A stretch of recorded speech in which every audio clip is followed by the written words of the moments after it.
Hello, ladies and gentlemen. Happy Monday. Thank you for listening today, and thank you for being here. Be sure to look at the entirety of my work for a better understanding of clandestine gang stalking and the historical matters that supplement the gang stalking mechanism in the United States and worldwide. Visit me on Facebook, Instagram, TikTok, LinkedIn, Tumblr, LiveJournal, Mastodon, Snapchat, X, formerly known as Twitter. Look at me on ameblo.jp. Visit me on vk.com. Visit me on the website Lemon8. Visit me on Threads. Visit me on Discord. Visit me on Blogger.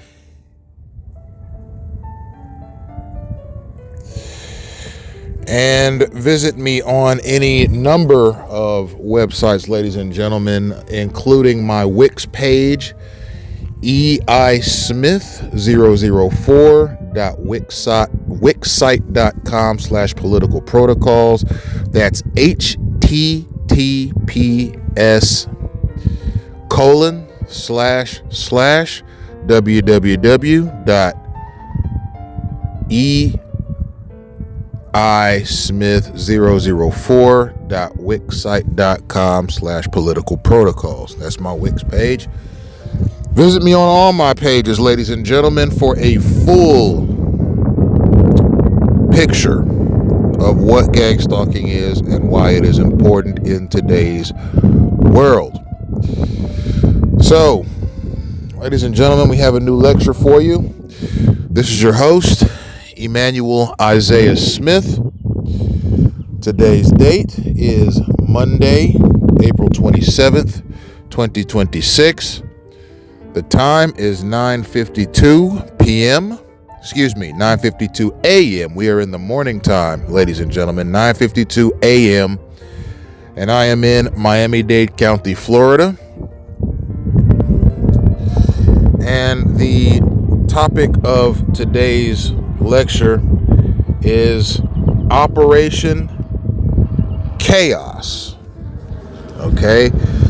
The CIA's Operation Chaos analysis. And I'll have you know, ladies and gentlemen, that I tend to do these lectures outdoors, so I may have to raise or project my voice from time to time. Please adjust your volumes accordingly. And mind you, ladies and gentlemen, you'll know when I have to raise or project my voice because you'll hear background noise. As a matter of fact, the last two lectures that I did had quite a bit of background noise because I did the lectures outdoors at a time of day and in a specific area where there happened to be a lot more vehicular traffic than I thought there'd be. So my last two lectures, you hear quite a few vehicles passing me as I talked.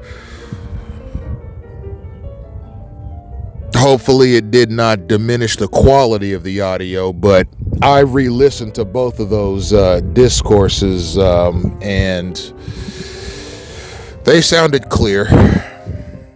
I managed to project my voice over and above the background noise. So thank you for listening, ladies and gentlemen. We're going to talk about Operation Chaos today. This is another CIA operation.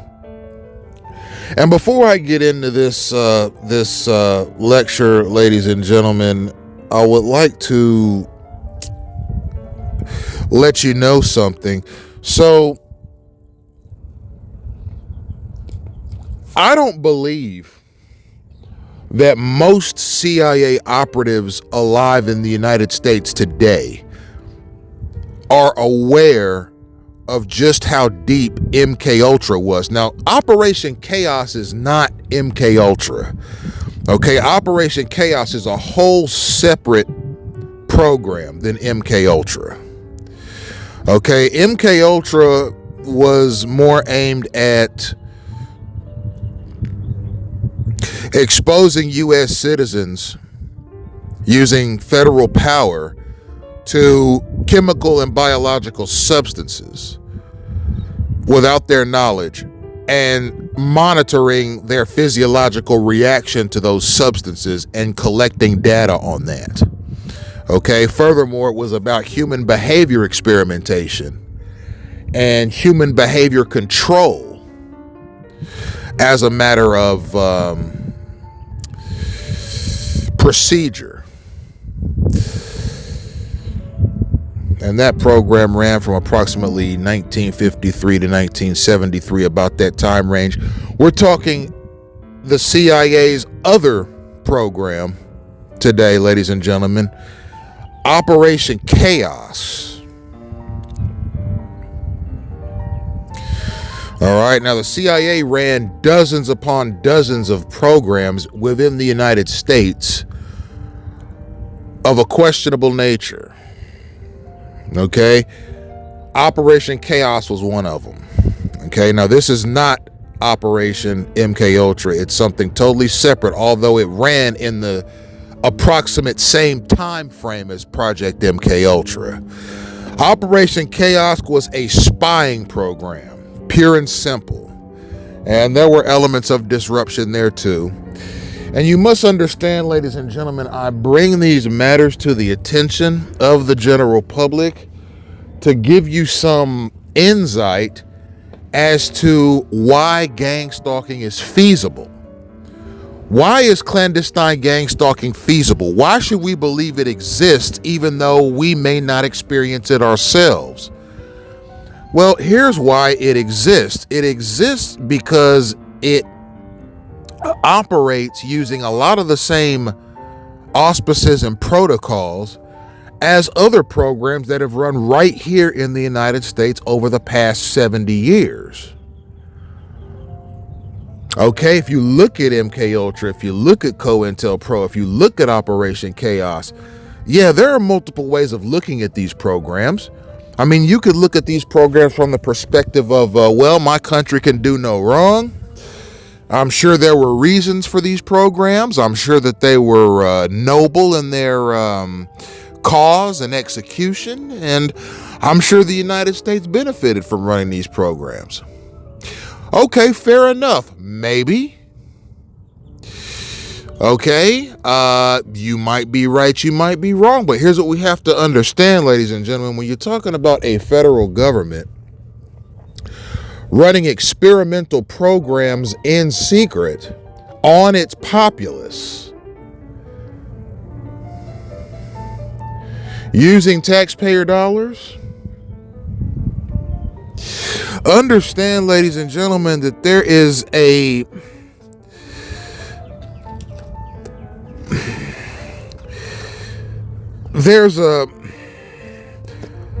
historical pattern that we witness when governments do that to their people. There's a pattern that we see, and that pattern usually doesn't lead to good things. Okay, yes. Is it important for a government to collect data on its citizens? Yes. A government needs to know who's in its country. A government should know who does what, who lives where, who has this proclivity, who has that proclivity, who has this inclination, and who has that inclination. Governments need information on its populace in order to ensure that that populace has as clear a path forward to prosperity as possible. Okay, furthermore, a government needs to know its populace so that it can forward data to its national security mechanism.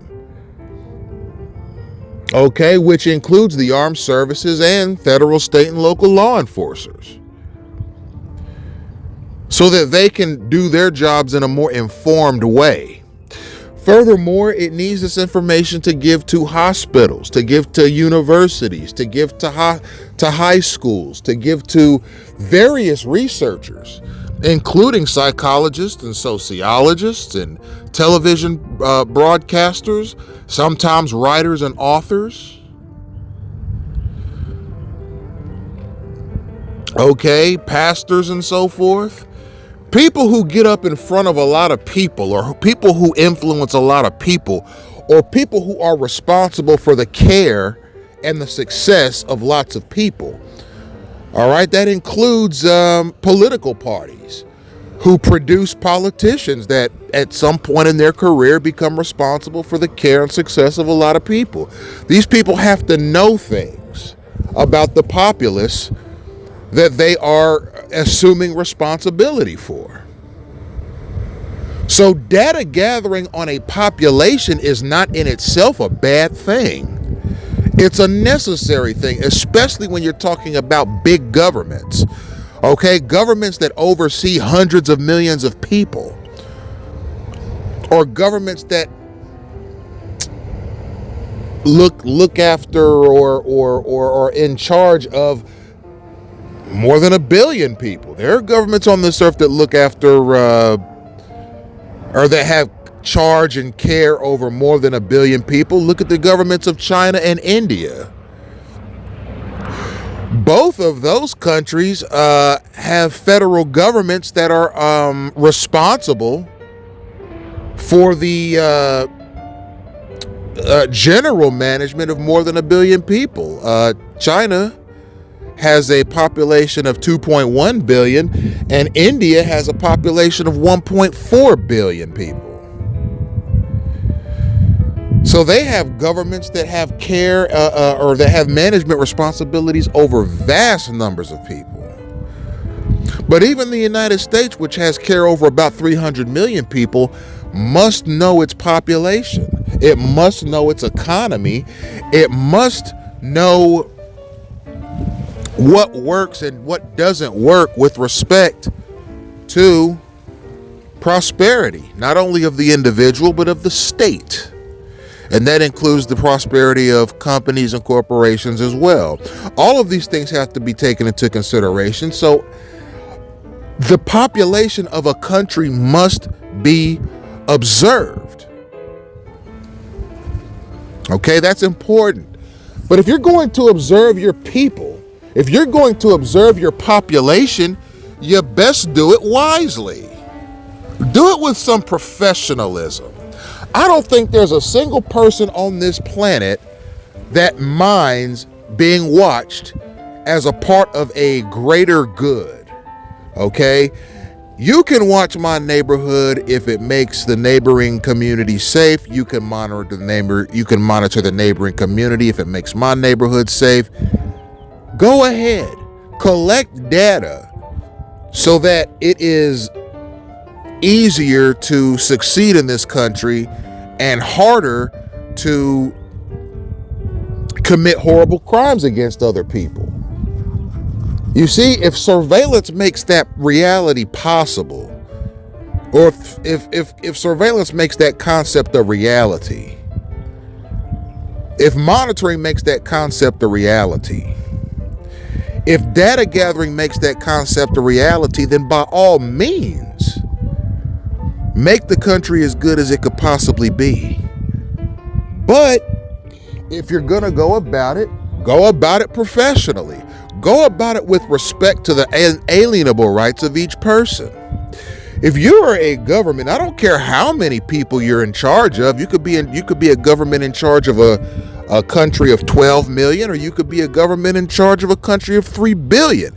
If you're a government and you are going to look to try to gather raw data on human behavior, whether it's through spying, whether it's through data collection, whether it's through human behavior observation, do it respectfully. I mean, and if you have to do more intensive operations on people, let them know or give them the opportunity to sign up and then pay them for their time and letting you experiment on them and gather data. All right? your country, regardless of what country you are, your country has enough money in its treasury to pay test subjects to do human behavior experiments or other experiments in a safe, controlled environment. You have the resources to do that. So why are you choosing as a government to do human behavior experiments on people in the most dangerous way possible? Okay, at that point, you're not a government, you are an attacker.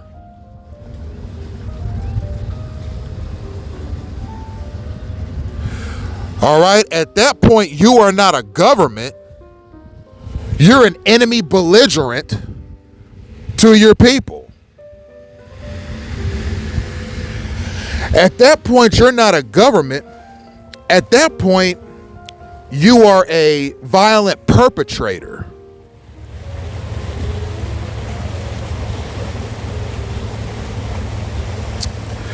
And any U.S. citizen that comes under attack of such thuggery under the guise of national security, espionage, human behavior experimentation, or what have you, whoever it is that you're perpetrating that thuggery on, they have a right to raise their voice, to use their freedom of speech rights, and to use their inalienable rights to protect themselves and their significant others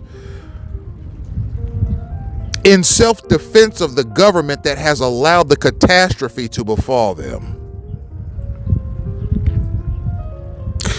So when you talk about clandestine gang stalking, ladies and gentlemen, you are talking about the the successor to programs like COINTELPRO, MK Ultra, and Operation Chaos. Now, remember, ladies and gentlemen, COINTELPRO was aimed at, this was a 1960s program. It lasted from approximately 1959 to 1971, around that time frame. And if you'll notice, COINTELPRO, MK Ultra, and Operation Chaos all operated around the same time frame, from the late 50s to about the early 70s. Okay, they all operated around the same time. Okay, because there was a lot of paranoia in the federal government as to what was brewing in the United States. Are our people leaning towards communism? Are they leaning towards leftist policies? Are they leaning towards anarchy or anti-authoritarianism? We need to know. So there was a lot of spying and disruption. But keep in mind, COINTELPRO was an FBI program that was aimed at disrupting the activities of the Ku Klux Klan, the Black Panther Party, and the American Communist Party. All three of these groups at the time were labeled by the FBI as terrorist organizations. All three of these groups had at some point made terroristic threats against either the government or the U.S. people. And all three of these organizations at some point during their existence actually did carry out what we would call today as domestic acts of terrorism. So the FBI actually put together COINTELPRO and disrupted those groups, fearing that they would be a threat to U.S. sovereignty. Okay? And if you look at some of the disruption mechanisms that were used against these groups, these disruption mechanisms have been recycled and are being used against everyday U.S. citizens like myself today. That's what I have an issue with. I've never threatened to carry out any terrorist act, nor have I ever aligned myself with any terrorist factions, nor have I ever carried out any terrorist activities. Okay, so for me to be surveilled and disrupted everywhere I go by vast throngs of useful idiot signal takers called gang stalkers, it boggles the mind, ladies and gentlemen. And then when we look at Project MK Ultra, that was data collection. We want to know as much about human behavior as possible. Okay, fine. You need to know about human behavior if you're going to manage a government of 300 million people. Fine. You do it in an unscrupulous fashion. You administer drugs to people without their knowledge, and a lot of people, U.S. citizens, lost their lives because of it. Not responsible. There was a major fallout because of that. And the CIA ended up looking bad in the early to mid 70s because of it, and all the lawsuits and Senate hearings that resulted from it. All right, now we got Operation Chaos that we're going to talk about today. All of these programs mimic, or rather precede gang stalking. Okay, you want to know about gang stalking's authenticity? Look at similar programs that have run in the past.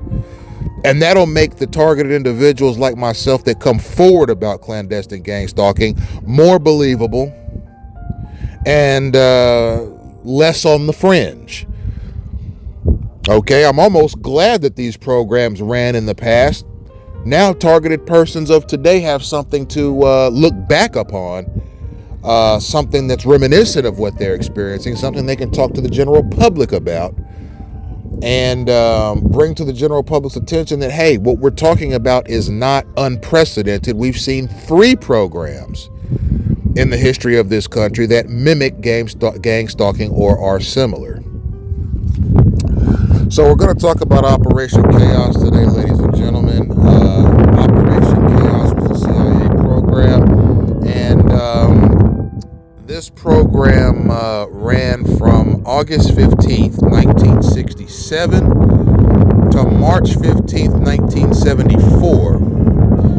And the CIA gathered a lot of records on people. It compiled 13,000 files, including detailed files on 7,200 American citizens, and developed a computerized index containing the names of more than 300,000 persons or organizations. Okay, now this computerized system, this computerized index, basically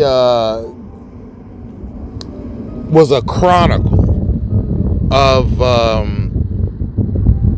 what you might refer to as at-risk persons. So, I mean, we have similar mechanisms today. I mean, there are people running around in the United States like everything's kosher, or that everything's wonderful, or that everything's great, or that everything's roses. And they have derogatory notes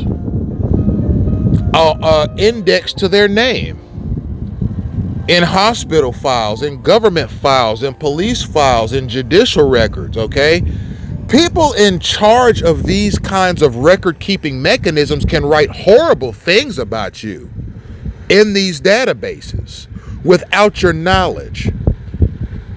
You see, it's not as if you go into these situations where there are legally admissible things being written about you.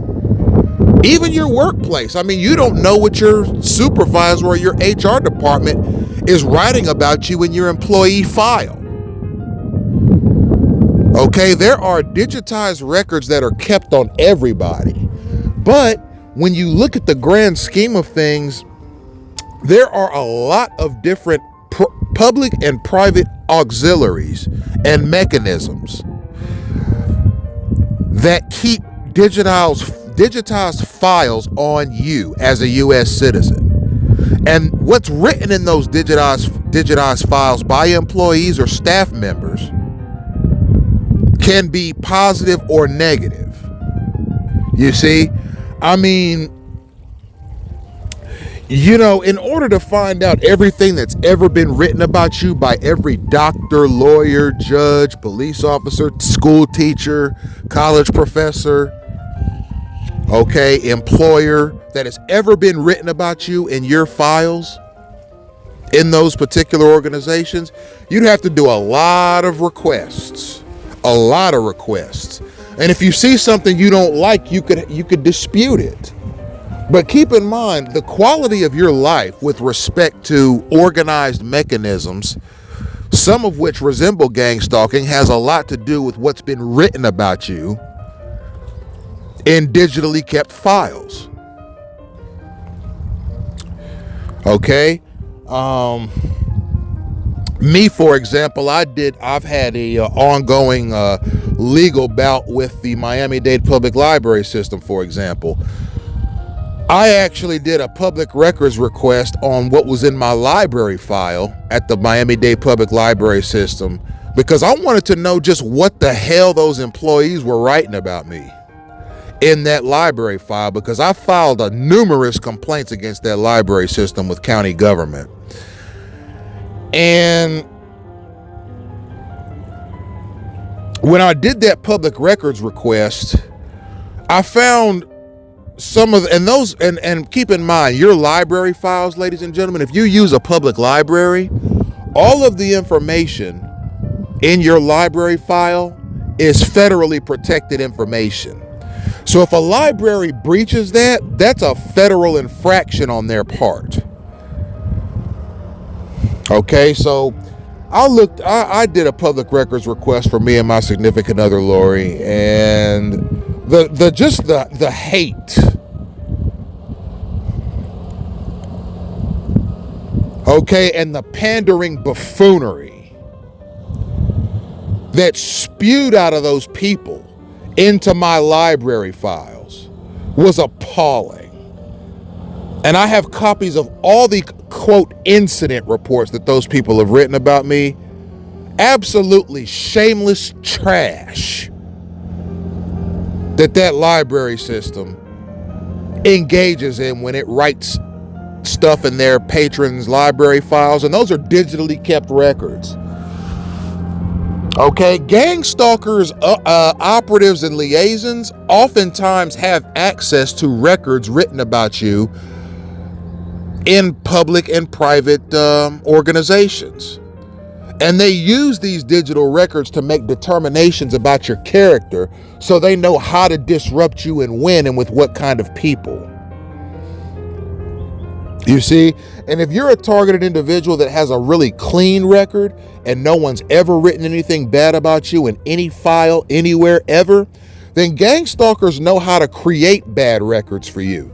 They know how to instigate problems in your life with other stalkers so that the result will be something bad written about you by a court or a law enforcement officer or an employer or something like that. They can cause problems for you at work, these stalkers, that could result in some sort of a really bad blow up happening at work that ends in your manager or your district manager, or perhaps even your regional vice presidents writing bad things about you in your employee file.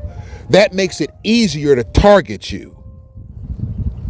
Okay, if one of your enemies from the past or if someone that dislikes you enough decides, you know what, I'm going to refer that person to so-and-so and such because I know that they can make trouble for them. Okay, that's called getting somebody thrown in a gang stalking campaign. Okay, a lot of that is based on the kinds of records that you've generated over the course of your life. And mind you, again, if you're hated bad enough by the right people, you can get negative records generated on you as a matter of instigation. You see, and that's thuggish trash, and it's garbage, and it's cowardly. All right, so here's what I'm going to do. We're going to get right into the lecture, ladies and gentlemen. We're going to talk about Operation Chaos. I'm going to read from an archive.org description that I found. This description accompanies a number of the documents that I found online, all of which are official documents and legally kept documents on Operation Chaos. It says here, Operation Chaos, or Operation MH Chaos, was the code name for an American domestic espionage product conducted by the Central Intelligence Agency.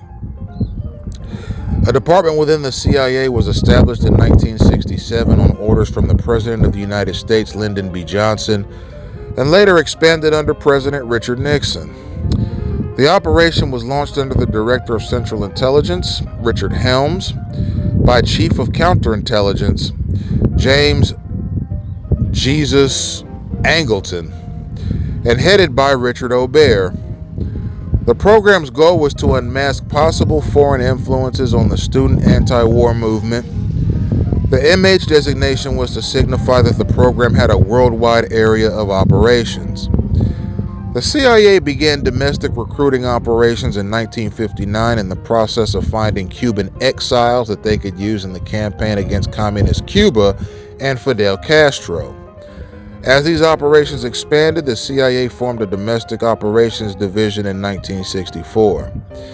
In 1965, President Lyndon Johnson asked the CIA to begin its own investigation into domestic dissent, independent of the FBI's ongoing COINTELPRO. The CIA developed numerous operations targeting domestic dissent, many operating under the CIA's Office of Security. These included HT Lingual, and these are all independent projects within the Operation Chaos conglomerate. It's directed at letters passing between the U.S. and the Soviet Union. The program involved the examination of correspondence to and from individuals or organizations placed on a watch list. Project 2 directed at infiltration of foreign intelligence targets by agents posing as dissident sympathizers and which, like Chaos, had placed agents within domestic radical organizations for the purposes of training and establishment of dissident credentials. You got Project Merrimack, designed to infiltrate domestic anti-war and radical organizations thought to pose a threat to the security of CIA property and personnel. You have Project Resistance, which works with college administrators, campus security, and local police to identify anti-war activists and political dissidents without any infiltration taking place. You have the Domestic Contact Service, which is focused on collecting foreign intelligence from willing Americans. And following the revelations of the Rockefeller Commission, then Director of the Central Intelligence, George H.W. Bush, admitted that the operation in practice resulted in some improper accumulation of material on legitimate domestic activities. So, what we see, ladies and gentlemen, is a brief summary of Operation Chaos, what it was about, what its auspices were, who ran it. It's a CIA operation. It's aimed at locating and finding anti-war activists, because mind you, it was started in 1967 at the height of the Vietnam War.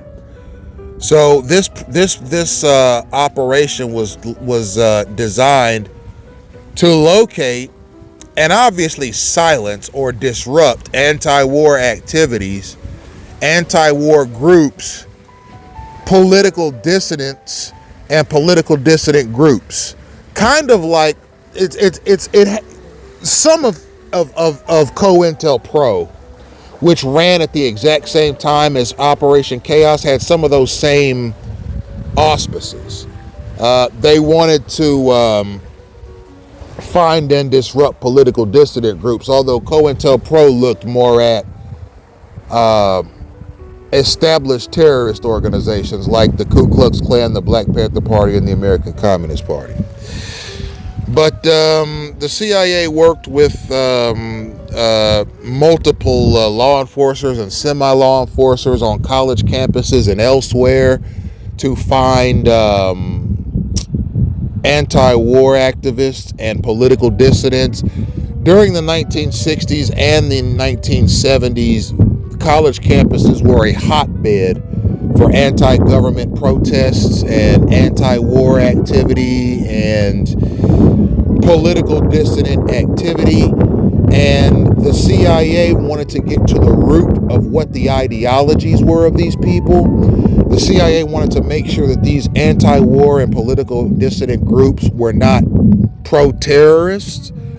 And it also wanted to make sure that these political dissident groups and these anti-war groups were not in any way a threat to the physical sovereignty or the existence of the U.S. populace. So there was quite a bit of surveillance going on. There were quite a few operatives used in the CIA to infiltrate these groups.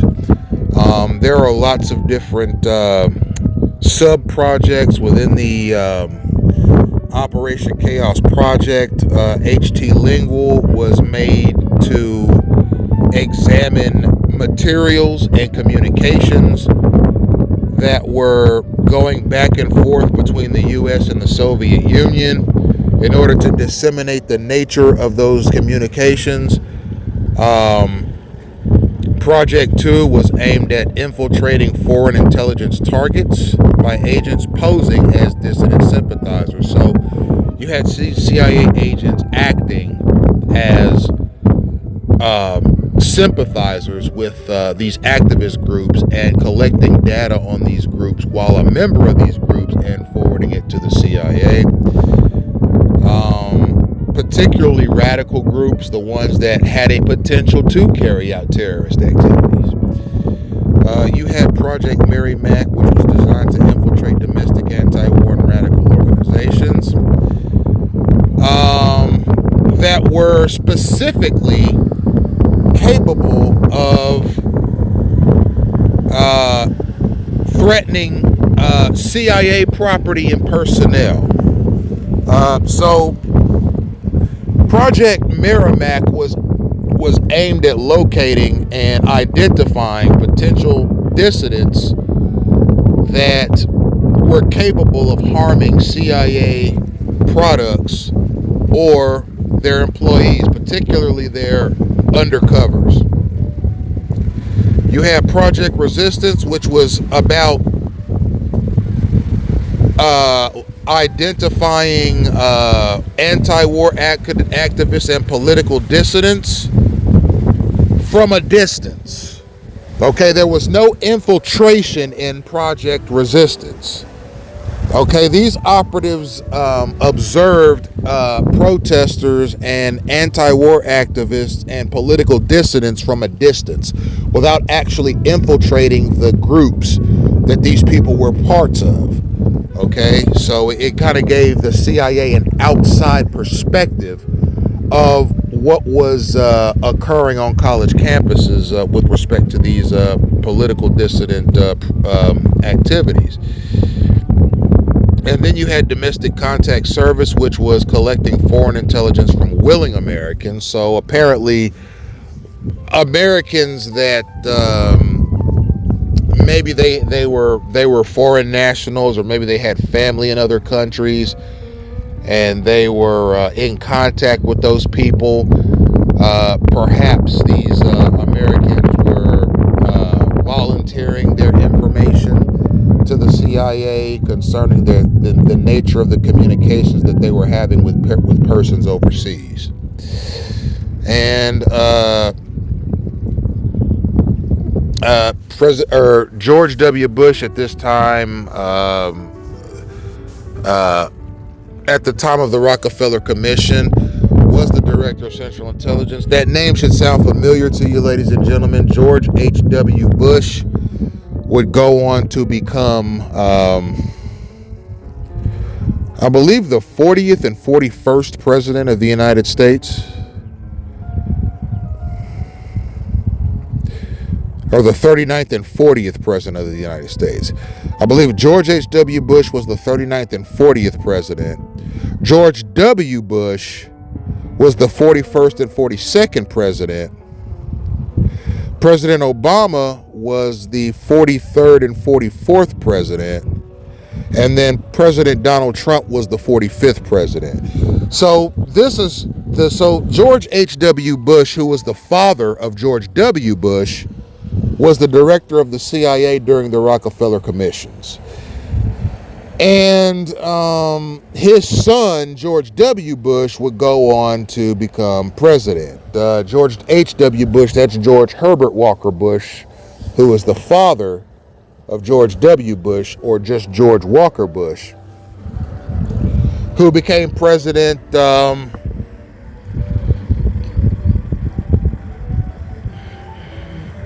after President Clinton left office.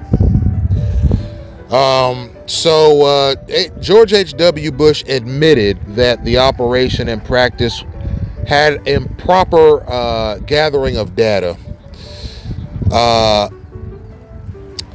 happening, and there were both legitimate and illegitimate things going on there. So we're going to go into our first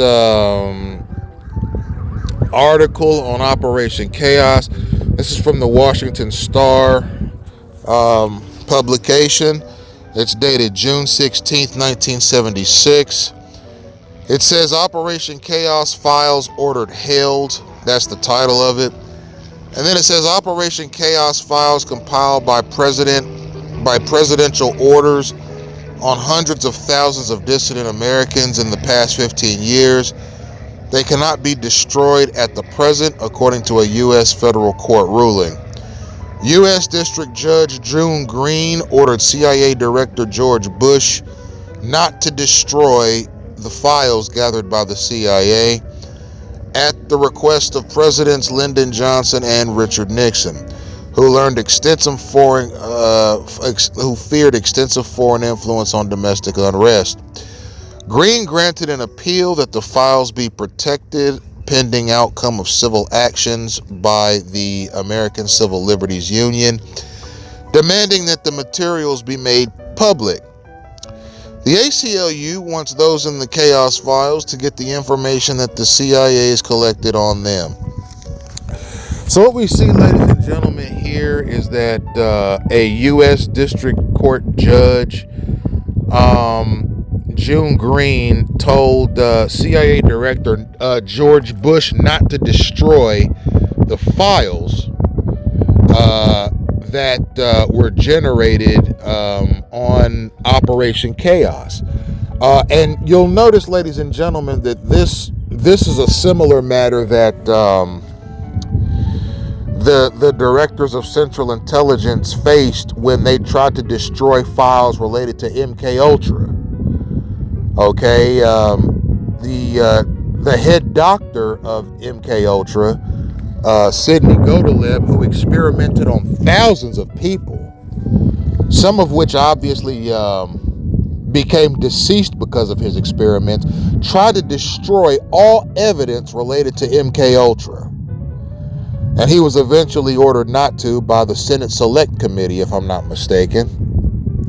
It's the same thing happening here. This vast spying mechanism called Operation Chaos, which obviously included some disruption tactics inside of it. These files were ordered destroyed by Presidents Lyndon Johnson and Richard Nixon. George Bush apparently had to get some sort of an approval to destroy these files and was overridden by a U.S. District Court judge, saying, no, you're not going to destroy those files. Those Operation Chaos files need to be examined. And we have them all the way to today's date, ladies and gentlemen, because of Judge June Green. She made the right decision in ordering George H.W. Bush not to destroy those files. We need to examine those files and make sure that no government abuses took place. You see? And it's to the credit of various district court judges and Senate members, okay, not to destroy the files related to programs like COINTELPRO, MK Ultra, Operation Chaos, and so many others that should be reviewed by the American people. These documents should be reviewed by the American people to curb abuses of power. Not only by the government, but by companies and corporations. So Judge June Green, she did a good thing by ordering President Bush not to destroy those files.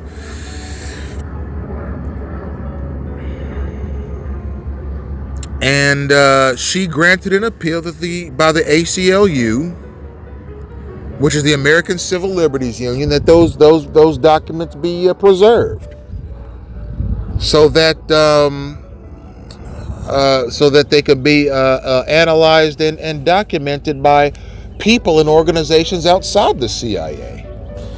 And that's to the ACLU's credit. See, one thing you'll notice about these projects and things like that were run back in these times by the United States of America, is that from time to time, you'll see companies, people, and organizations that take an intense interest in some of these government programs, and they do FOIA requests, which is Freedom of Information Act requests, and obtain these documents. And they disseminate these documents and break them down, examine them, analyze them, and communicate them to a wide audience. A lot like what I do here on the EIS Media Group lecture series, ladies and gentlemen. For example, the Church of Scientology, for example, was one such company. They did extensive research and made hundreds, if not thousands, of FOIA requests to the CIA concerning Project MKUltra. And a lot of what we know about MKUltra today, particularly through news publications, is because of the work that the Church of Scientology did to uncover these matters. The American Civil Liberties Union, they did a lot of research and investigations on Operation Chaos, okay, to the benefit of the American public and to the American Republic, if you really want to know the truth. Okay, you got people like John Marks, the investigator and researcher. He had an interest in Project MKUltra. Okay, he documented a lot of information and put it out there for people. If you look at people like Gary Webb, for example, he did a lot of investigatory work on the CIA-backed Contras versus the communist-backed Sandinistas in Nicaragua, and how that conflict resulted in shiploads of dope being sent to the United States, and what its effect was.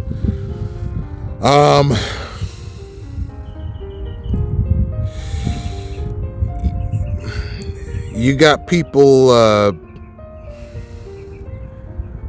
there are so many, and so many companies and corporations too, that took a keen interest in government programs to ensure that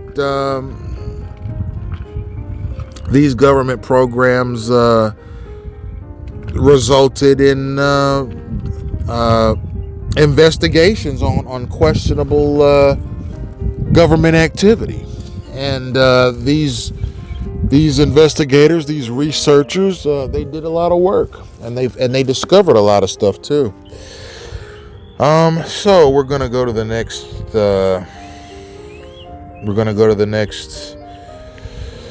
article here.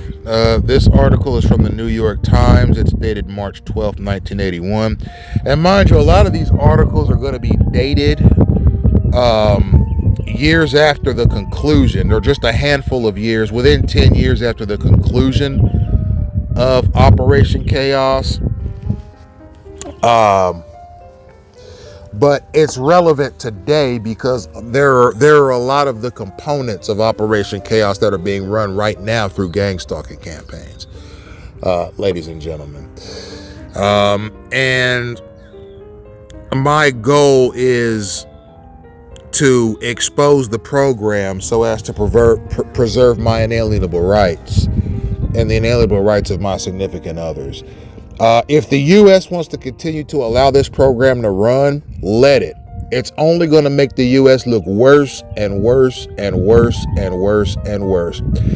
And if the useful idiot gang stalkers, operatives, and liaisons want to continue using this program for whatever reason, okay, just to feel like they're above the law, to feel like they can wreak havoc and reap rewards using signaling mechanisms that no one else is supposed to know outside of this cabal of useful idiots, go ahead.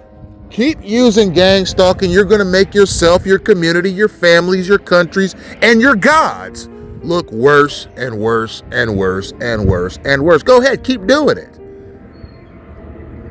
Of course I'm going to keep reporting on it. I'm not going to let you knuckleheads get away with this. Of course I'm going to keep reporting on it. And you got other people reporting on it too. All right.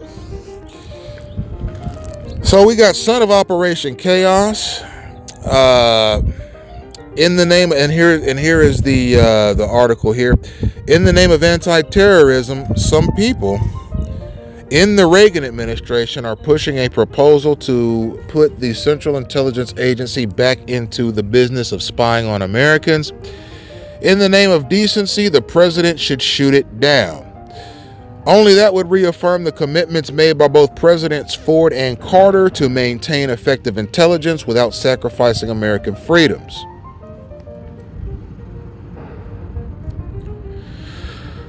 The circulating proposal would revive the time not long past when the CIA thought nothing of opening the mail of innocent citizens, illegally searching homes, and infiltrating political organizations. When presidents finally cracked down on those abuses, it cost the nation nothing in security. Yet the agency, responding to a Reagan White House call for ideas to combat terrorism, proffered a new executive order that would clearly bend the Constitution. There is a dismaying callousness implied here. Do those promoting the idea think the nation has already forgotten the Huston Plan that figured so prominently into the Nixon impeachment proceedings? Do they think that people do not remember Operation Chaos, in which the CIA collected files on 13,000 people and indexed 300,000 names in a fruitless effort to link domestic dissenters with foreign espionage? Cleaning up after chaos required a presidential commission headed by former Vice President Nelson Rockefeller, which said that the CIA had far exceeded its legitimate and lawful function. One commission member was named Ronald Reagan, and he joined this unanimous recommendation. Presidents should refrain from directing the CIA to perform what are essentially international security tasks. The CIA should resist any efforts, whatever their origin, to involve itself again in such improper activities. That remains good advice for the president and the CIA, but look at what it has suggested. Eliminate the rule that requires agents investigating citizens to use the least intrusive means possible. Downgrade the Attorney General's role as a check on the legality of spying techniques. Scratch the need to show cause and a surveillance technology, or that a surveillance target is engaged in subversion. In the last day or so, some important second thoughts have surfaced. Admiral Bobby Inman, who is leaving the directorship of the National Security Agency to become the number two man at the CIA, says that he fears that some people will hastily commit themselves ideologically before they understand the facts. He is right, but the larger lesson remains unchanged. Such turnabouts dramatize once again the need for having Congress fix the rules, instead of leaving them vulnerable to the stroke of a White House pen. Those who are pushing the changes say that increased terrorism at home and abroad makes them necessary. But Operation Chaos and the Nixon administration's short-lived Huston Plan were also justified as responses to terrorism. The new spying proposal amounts to an open call for government lawlessness. At least Tom Huston, who urged President Nixon to permit break-ins and harassment of political dissidents, concealed that his proposals were illegal and, if discovered, a potential source of embarrassment. Does the administration headed by the former member of the Rockefeller Commission feel no such embarrassment? So this is a very revealing document, ladies and gentlemen. There are a lot of themes that are touched on here. The two themes that I suggest that this article addresses the most comprehensively are the themes of governmental overreach and the theme of government actions in times of national security uncertainty.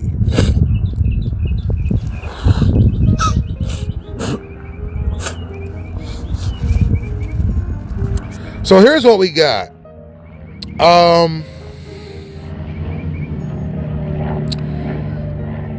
So Operation Chaos was a program that was all about collecting information on citizens, many times without their knowledge or consent, although it was mainly aimed at persons who were seen as political dissidents, but not just political dissidents, but also the family members and friends of those political dissidents as well were surveilled and had data collected on them.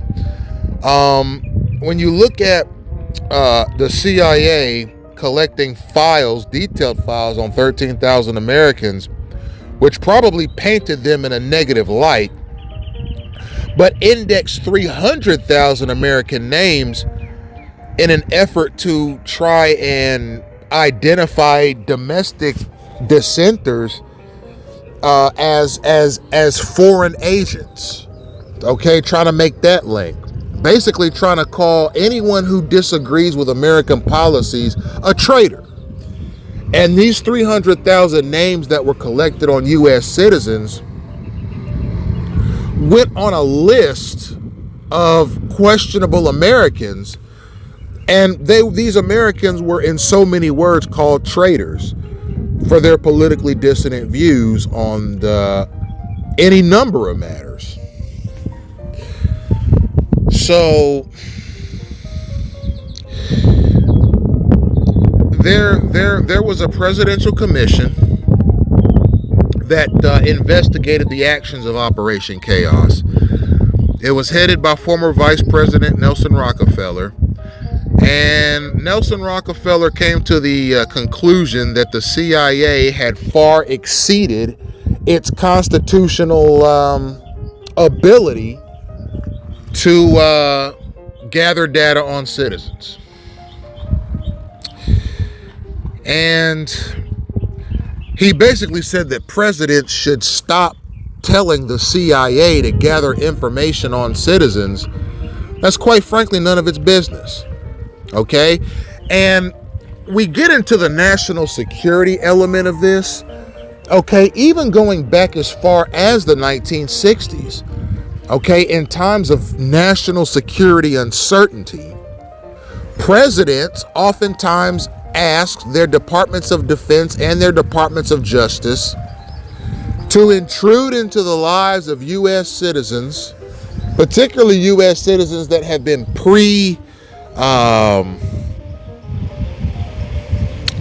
selected as at risk, and some citizens who aren't at risk at all, just to find a threshold as to what kinds of people could be a threat to national society and what kinds of human behaviors could lead to threats to national society. And that's what they were looking for. They were looking for patterns in behavior. They were looking for patterns in lifestyle and patterns in the communication of one's political beliefs, particularly with respect to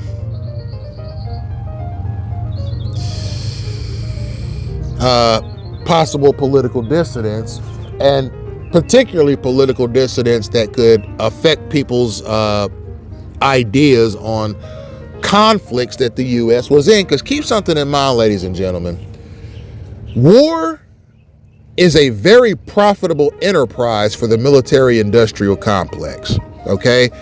There was a long time where the military-industrial complex in the United States would find ways to get with the Departments of Defense and Justice and instigate wars in foreign countries so that there would be a need for the Congress of the United States to authorize billions upon billions of dollars in American taxpayer money to military-industrial organizations, for the equipment, for the weapons, for the technology, for the physical tools needed to prosecute a war. And these companies that were that make up the military-industrial complex reaped tens, if not hundreds of millions of dollars in profits during wartime. Okay, wars are profit generators for the military-industrial complex because the U.S. federal government has to buy the equipment needed to prosecute the war from the military-industrial complex, the collective military-industrial complex. And in times of war, the military-industrial complex did not want people changing the minds of Americans as to why we should be fighting wars or not. If the Americans start questioning the legitimacy of the war, you might have to pull out of the war. If you pull out of the war, there'll be less purchases made by the U.S. federal government to the military-industrial complex for war machines and other equipment needed to prosecute the wars. So no doubt that there were military-industrial actors involved in Operation Chaos. They wanted the CIA. They probably paid members of the CIA's DDP, offices of the DDP and ADDP to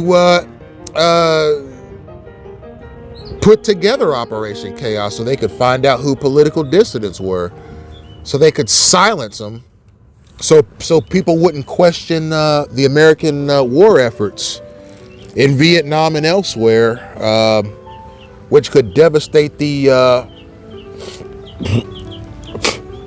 bottom line of the military-industrial complex, who wanted these wars to go on as long as possible. Because the longer the war, the more equipment that the federal government is purchasing from the military-industrial complex to prosecute the war.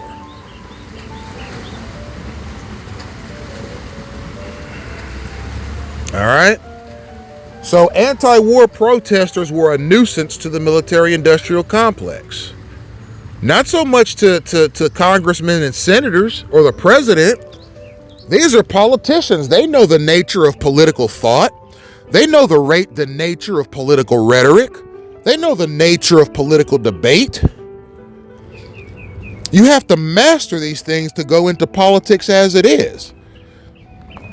They know that there's going to be some people who are pro-war and anti-war during any conflict.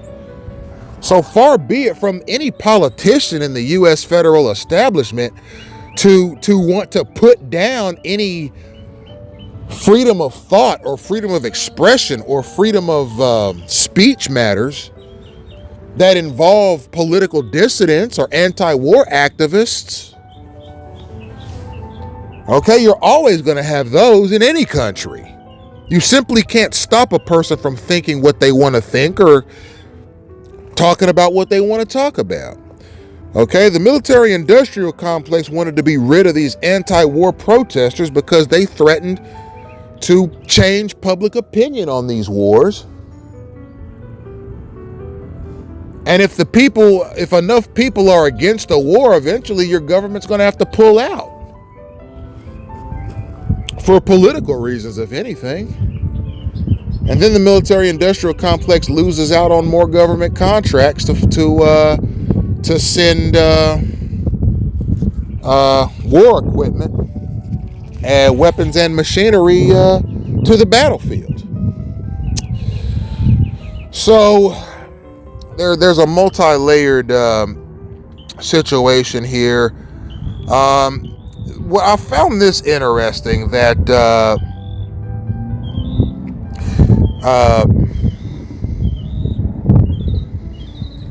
Operation Chaos was seen by certain presenters at this Rockefeller Commission, as they called it, as promoting government lawlessness. Government lawlessness. And there were guys like Tom Huston, who was the architect of the Huston Plan, which was basically a supplement. The Huston Plan was a supplement to Project Operation Chaos.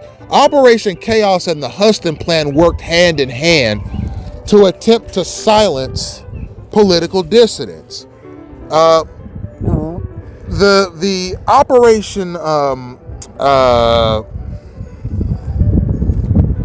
Chaos was more sophisticated in its scope than the Huston Plan. Operation Chaos was more about using CIA resources and technology to identify potential political dissidents and document their information. The Huston Plan was more hands-on. It was more thuggish. Okay, the Huston Plan called for open-air harassment of political dissidents up to and including break-ins to their home by CIA agents so as to silence them as political dissidents. So,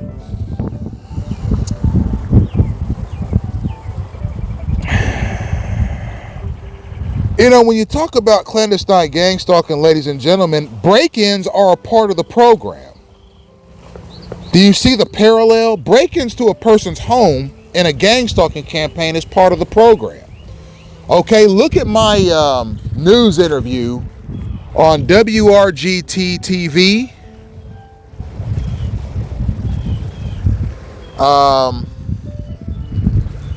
Fox 45 News in Dayton, Ohio. And that interview was also broadcast on WKEF TV, ABC 22 News in Dayton, Ohio, March 5th, 2017. I did a news interview with Siobhan Anderson of WRGT TV, Fox 45 News, concerning a community network that I'd started through the Montgomery County Sheriff's Department, through the National Sheriff's Association, which is a organization that I joined to try and accumulate some ideas as to how to combat these break-ins to my Dayton area home. I experienced 12 break-ins in a 10-month period. All right. I didn't know at the time who might have been responsible. I thought perhaps the maintenance people there.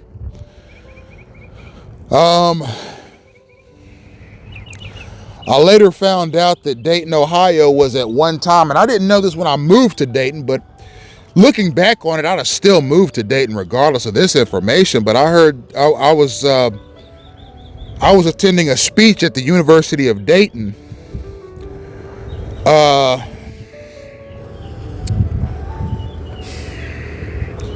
a college professor who explained that Dayton, Ohio was at one time the headquarters of the Ku Klux Klan, and that Indianapolis, Indiana was the sister headquarters of the Ku Klux Klan in the 1920s. And he was just essentially letting all the students in the auditorium know during this speech, yeah, you are attending a university that is in a city that was one time in American history a stronghold for the Klan. So I walked away from that speech thinking, well, maybe it's the Ku Klux Klan that's breaking into my home every month. But looking back on it, ladies and gentlemen, and knowing what I know now, I think it was some people from Cleveland, Ohio. The Cleveland, Ohio, Shaker, Ohio area, which is only about 4 hours away from Dayton. The Cleveland, Ohio, Shaker, Ohio area is only about 4 hours north of Dayton. And I suspect that a number of goonish troublemakers from the Cleveland, Ohio, Shaker Heights, Ohio area staged those break-ins. All right? Not because of any particular wrong that I did while a resident of the Cleveland, Ohio, Shaker Heights, Ohio area, but because goonish troublemakers do goonish things and they make trouble for people. That's what makes their lives worthwhile. So I didn't know then as much about gang stalking and as I know now. I now know that a lot of your gang stalking campaign may have to do with past enemies you've made in your life, perhaps tapping into your gang stalking campaign somehow to cause trouble. Thugs, goons, troublemakers, useful idiots in the Cleveland, Ohio, Shaker, Ohio area, particularly persons I knew in my youth, obviously had something to do with those break-ins. Looking back on it and knowing now what I did not know then. It's hard to know which of these goonish troublemakers did that. These knuckleheaded, useful idiots. It's hard to know now who was behind it. It's hard to know specifically, but I know the general group that may have been behind that. I suspect some persons I knew back in high school, and even more specifically than that, some persons I may have played high school basketball with in the 1999 to 2002 time frame. I wish I had the names of the people that did that so I could file FBI reports for organized crime, but unfortunately, ladies and gentlemen, I don't know the exact names of the people. But knowing now what I know then, especially considering some things that I've experienced with that group here in South Florida, having never particularly communicated with that group that I was going to be in South Florida, they somehow found out from a third party and saw it fit to come down here and make their presence felt. It's a shame, ladies and gentlemen, but if you look at Operation Chaos and the Huston Plan, you see similar thuggery, don't we? That guy's a political dissident. We've identified him as a political dissident. He's anti-war. He's critical of our government because of the Vietnam War. He's critical of our government altogether. We're going to send some CIA agents to break into his home and damage it while the guy's out at work tomorrow afternoon. Or maybe next time he takes his wife or his girlfriend out for a nice day on the town, perhaps a nice dinner or a lunch. Maybe he takes his family out on a nice picnic to his local park. We're going to send some CIA agents to his house to knock his windows out with a crowbar.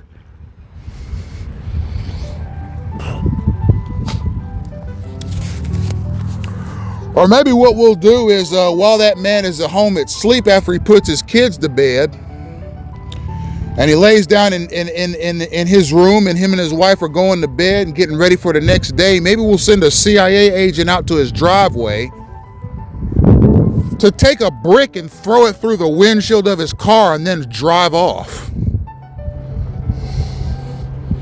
Oh yes, read about the Huston Plan, ladies and gentlemen. Read about the Huston Plan. I'm thinking about doing a lecture just on the Huston Plan. Read about it. It's open air domestic terrorism. Ladies and gentlemen.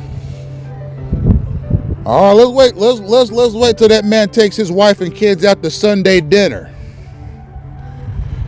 And then we'll hire some CIA agents or tell some CIA agents to get together with some thugs and walk up to that man's house with a baseball bat and damage the sides of it with a baseball bat.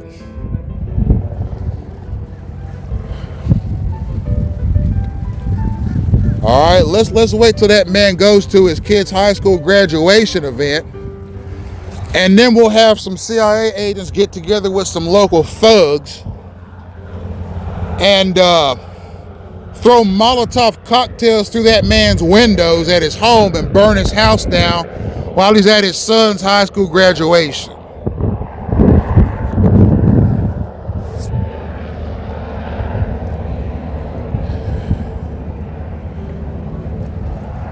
Or maybe next time that man is working overtime at work,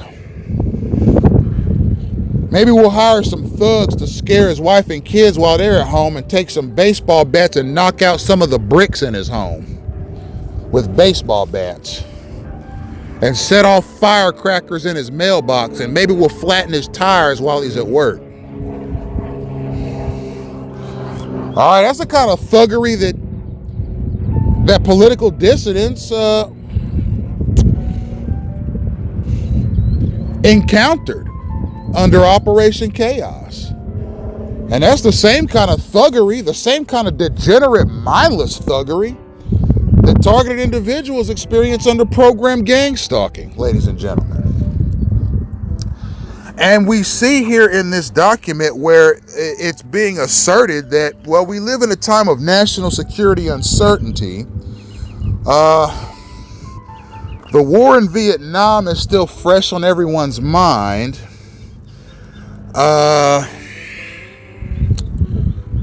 There's our relationship with the Soviets and various other communist countries is uncertain.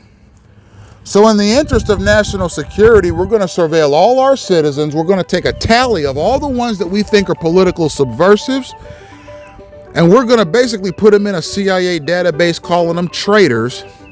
And the ones that we think are really subversive, we're going to damage their home while they're not there using CIA resources.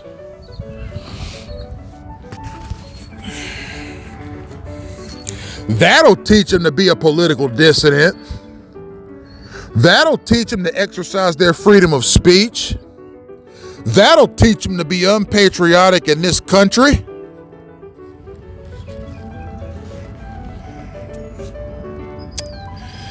So we're going to move on to the next lecture, ladies and gentlemen.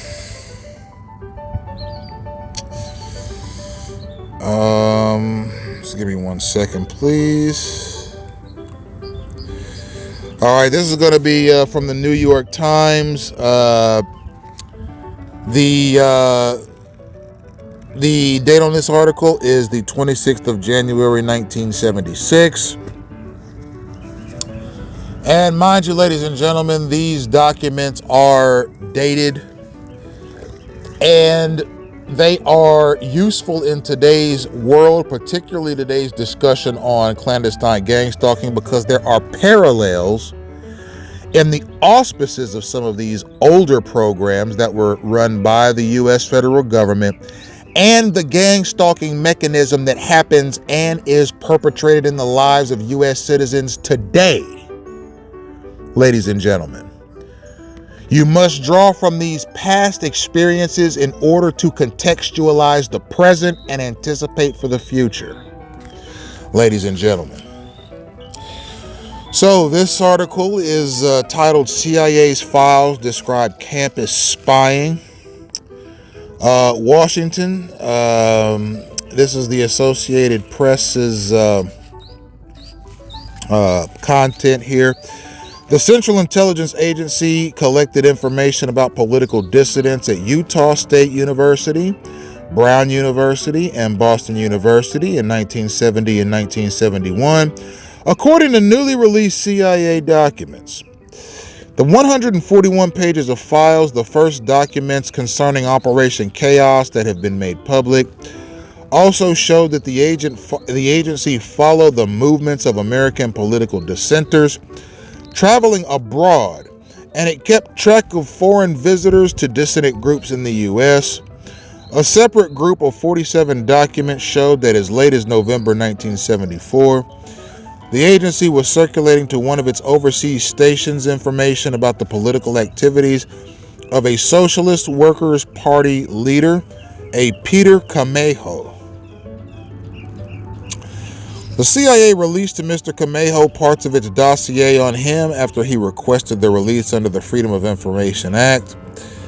The agency released the Operation Chaos files to the Socialist Workers' Party in response to a covert order and a multi-million-dollar damage suit filed by the party against the CIA and the Federal Bureau of Investigation. The suit alleges illegal harassment. The files were made public by the Political Rights Defense Fund, which is financing the party's lawsuit. A previous released CIA memo written in 1973, 7 months before the ONHAS was reported to have been terminated, said the operation is restricted to the collection abroad of information on foreign activities related to domestic matters. It added that the agency is not to be directly engaged in the surveillance or other actions against Americans overseas. But some 50 pages of the files that have now become public show that the CIA regularly received information from sources about overseas travels and writings of a socialist workers' leader's Andrew Pulley in 1970. The heavily censored files include a report on a Brown University seminar sponsored by the Young Socialist Alliance, a youth affiliate of the Socialist Workers. According to the source in attendance, said the unsigned document, the meeting and speaker were oriented towards inciting revolution and anarchy in the U.S. Among the participants were Black Panthers, various Arab students at Brown University, and disenchanted members of the U.S. Jewish communities. Another file was labeled Radical Activity on Campus of Utah State University. The memo dated May 3rd, 1971, said the campus is more politically active than most in the state. There was an active chapter of the Young Socialist Alliance. A number of small groups also exist, but are not as important. In a September 18, 1970 memo to the CIA unit chief, whose name was deleted, an agency employee wrote, "We have attached examples of leftist material being distributed free of charge at Boston University during registration week." The source also obtained the material, also noted that there were a variety of Marxist items also being sewn at such as a revolutionary lapel buttons, and a variety of pamphlets on socialism, Malcolm X, and women's liberation, the memo said. So what we see here is we see the content of Freedom of Information Act's documents that were requested by disaffected United States citizens. Mind you, ladies and gentlemen, a Freedom of Information Act request is basically when a U.S. citizen contacts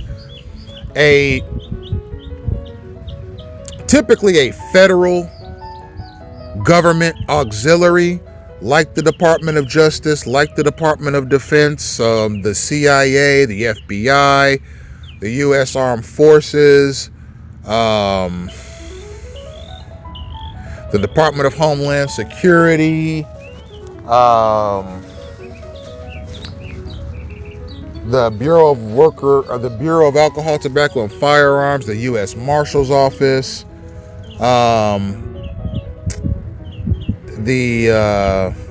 you could do FOIAs with NASA. You could do FOIAs with the National Reconnaissance Office. You could do FOIA requests with the Federal Trade Commission. There are so many different government auxiliaries at the federal level that you can do FOIA requests with, and you can ask them anything. You can ask them if they have records indexed to this political event or that political event, or this person or that person, or this political group or that political group, or this political cause or that political cause, or this historical event or that historical event, or this employee or that employee, or this citizen or that citizen. Okay, there are so many different subjects and topics that you can request information from various government components and auxiliaries. And me, for example, I've done FOIA requests with the FBI concerning gang stalking, and its auspices and its operation, and who might be a target and who might not be a target, and what the FBI knows about the program and what it doesn't know about the program. And I got a letter back in the mail from the FBI acknowledging that my request was about information concerning gang stalking, and the letter said that the FBI at this time had no documents at all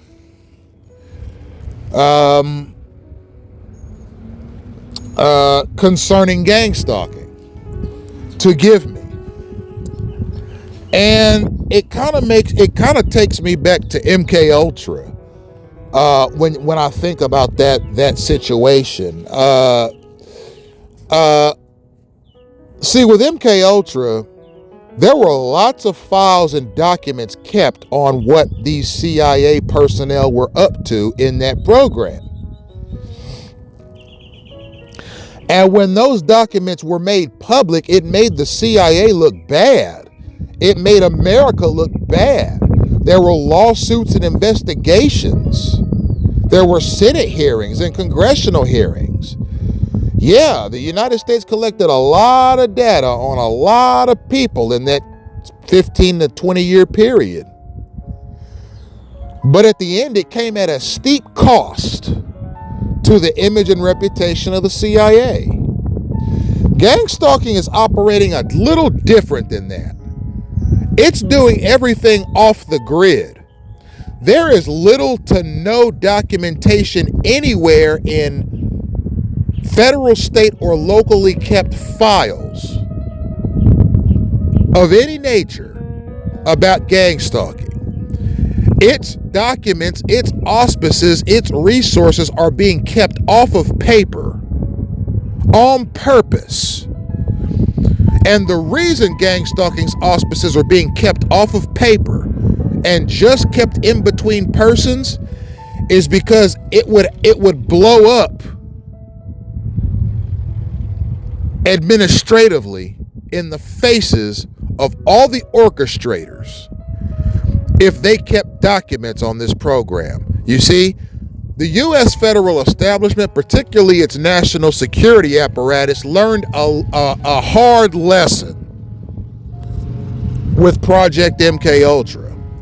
If you're gonna do dirt and use the government's name, don't document anything.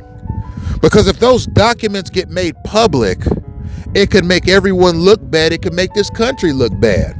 You see? So when gang stalking got implemented, really it's just a continuation of MK Ultra and the Huston Plan combined into one. The orchestrator said, we're not documenting nothing on this one. We learned our lesson from MK Ultra. We're not documenting anything because we don't want this program to get discovered. But it got discovered anyway. I'm putting it in context for you. And yeah, the U.S. is going to suffer some embarrassment behind this, and it should. You can't subject the United States populace to this kind of thuggery on a daily basis and not expect some recourse. How dare you? And then to continue to call yourself a democracy and a constitutional republic, you ought to be ashamed of yourself. And yeah, this is going to make America look bad. If you ever repeal this program, you can start to go into damage control mode and find fixers to spin doctor your way out of this. And perhaps retain some patriotism in this country.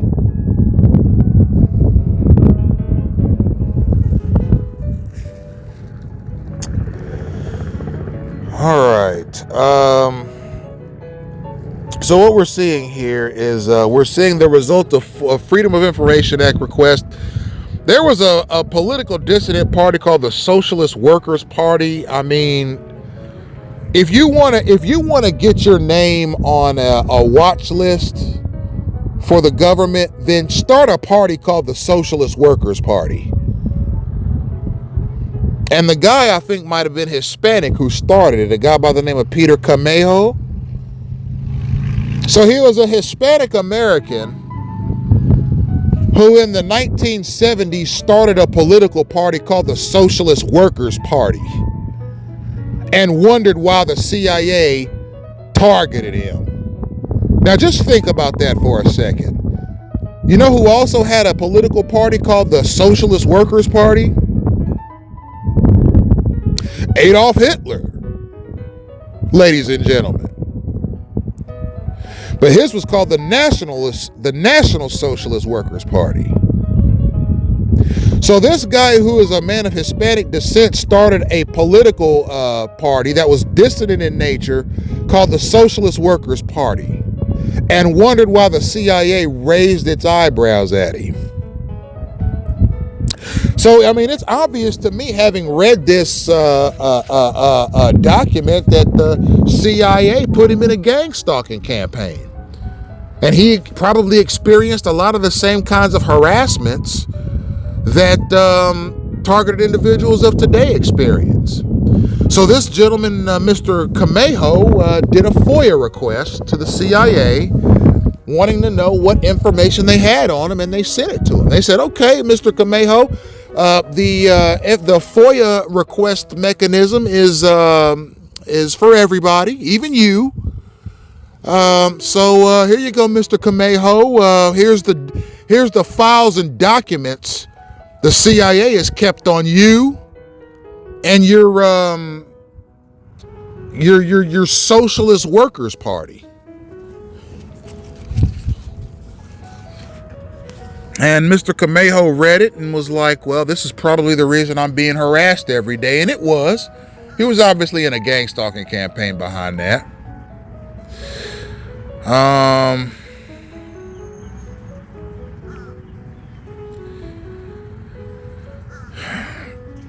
And there was another person in this Socialist Workers' Party. This guy is Caucasian and Anglo-Saxon man named Andrew Pulley. He was also surveilled by the CIA because of his political dissident work in the Socialist Workers' Party.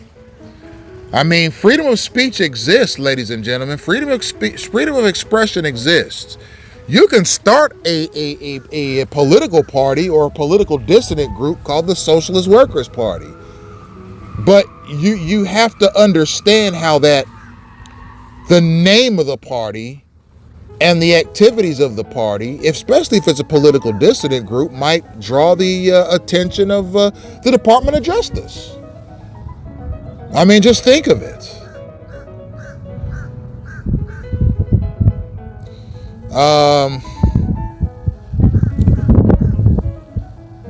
I suppose damaging this man's property, his reputation, and embarrassing him with endless harassment is more effective in the mind of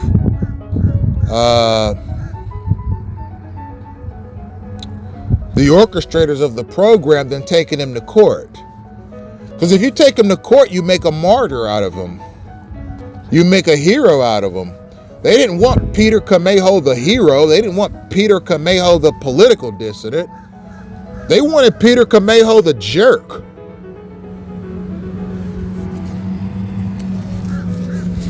And that's what they made out of him. And they did that to Andrew Pulley too, who was, I mean, he was probably equally as a jerk as Camejo was. And the CIA took them both to the cleaners socially and politically. And eventually that Socialist Workers' Party, or whatever it was they started, had to fold. But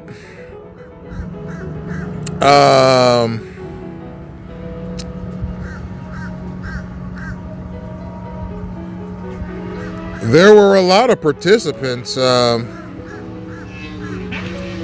in those days, particularly on the Brown University campus.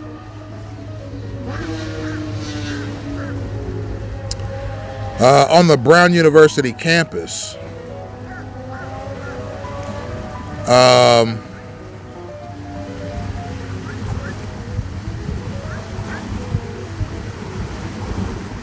That included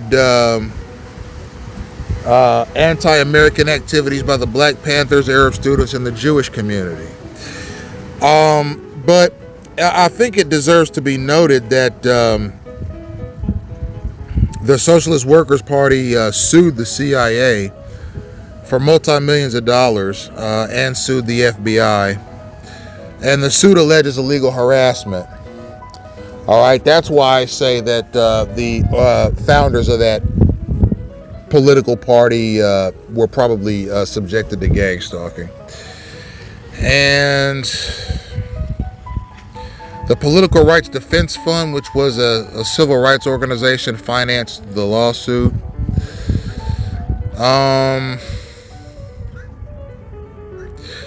Now, the socialist workers' leaders were not college students, and it doesn't say in this article what their affiliation, what their preferred venue was. Was it colleges and universities? Was it parks and recreational facilities? Was it shopping malls? I mean, where did these guys get the word out about what the Socialist Workers' Party believed?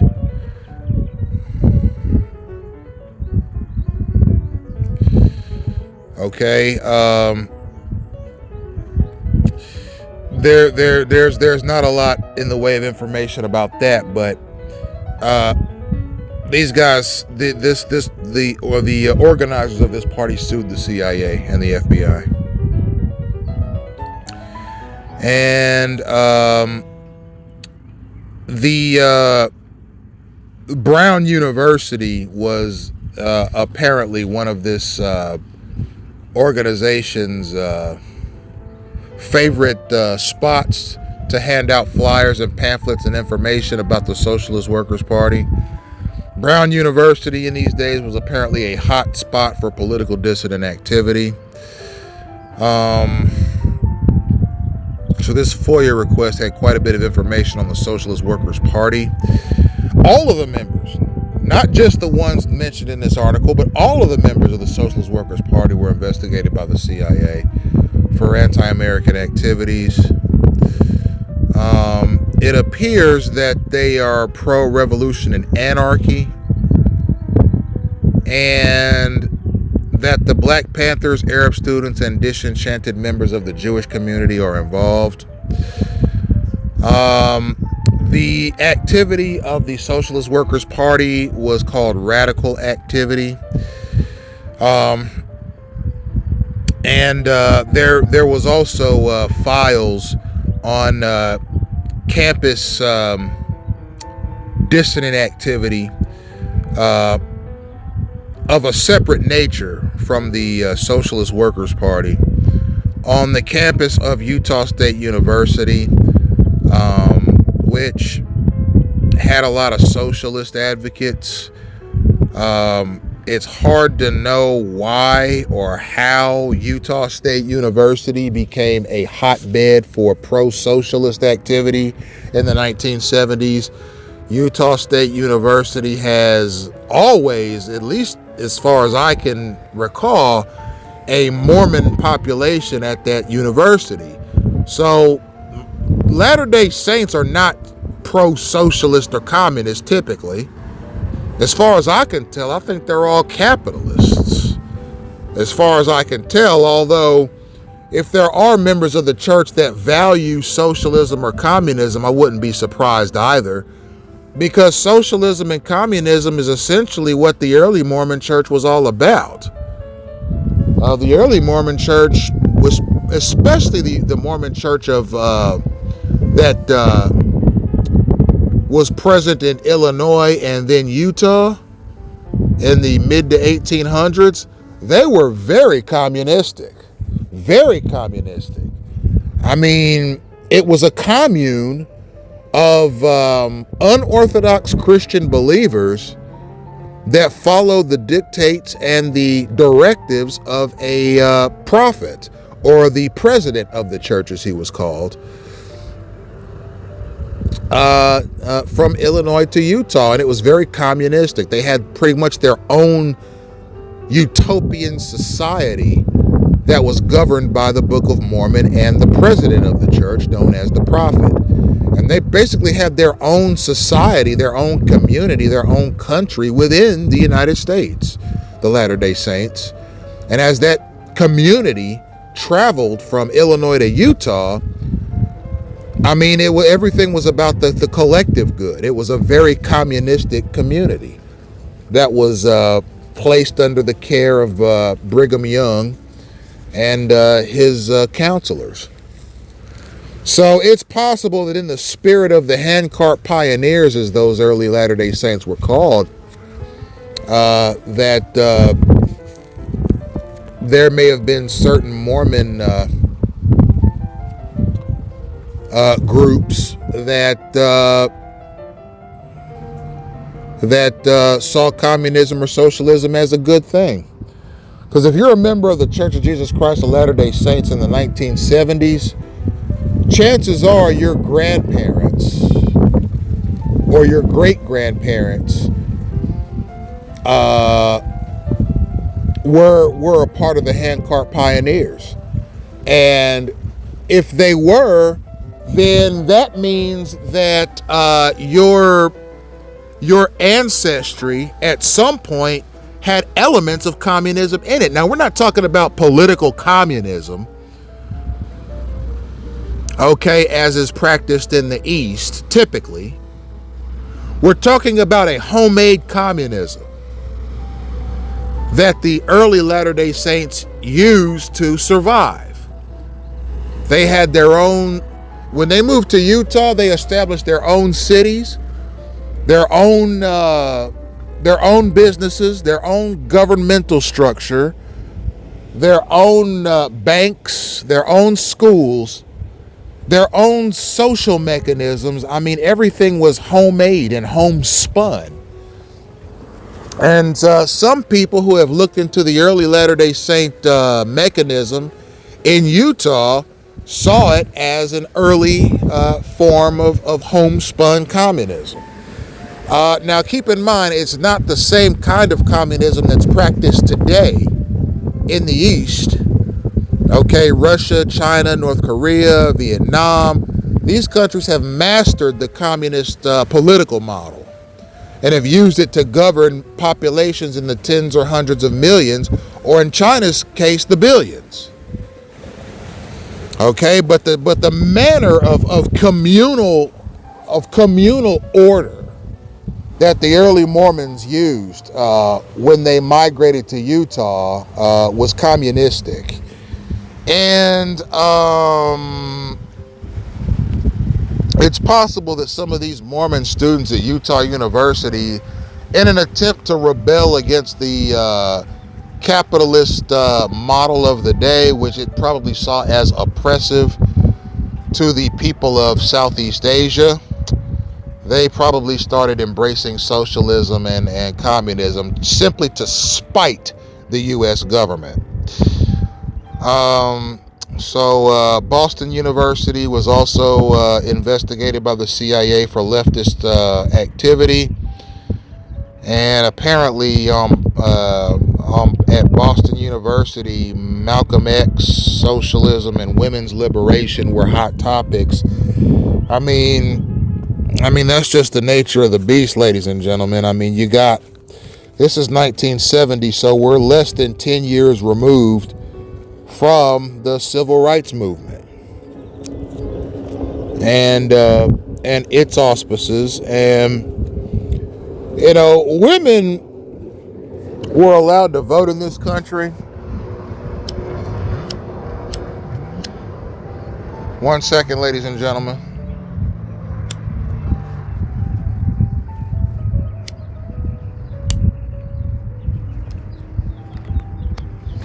Starting in the 1920s. So we're in the 1970s now. So women have had the vote for about 51 years now.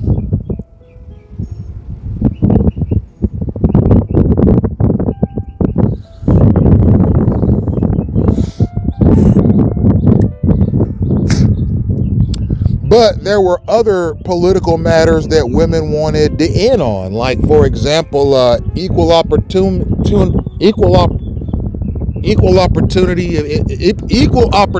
in employment, the right to an abortion, paid time off for maternity, equal pay at the corporate level to their male counterparts. And women at this point in time in history were also looking for more opportunities to get into politics, government, the legal profession, etc., as judges and lawyers, particularly. And there were a lot of women's rights issues in play. Malcolm X was a political dissident who operated out of the Nation of Islam in Harlem, New York, and Chicago, Illinois. Unlike Dr. Martin Luther King, who was a civil rights activist in the same time period, who valued the nonviolent civil disobedience that Mohandas Gandhi taught, the Indian political dissident who was a resident of South Africa. Malcolm X was a political dissident who was pro-violence, particularly in self-defense.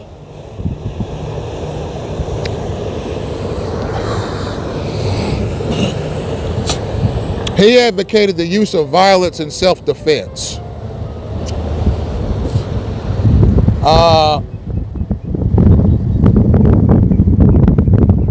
He didn't exactly join the Black Panther Party, who was also in favor of violence and self-defense.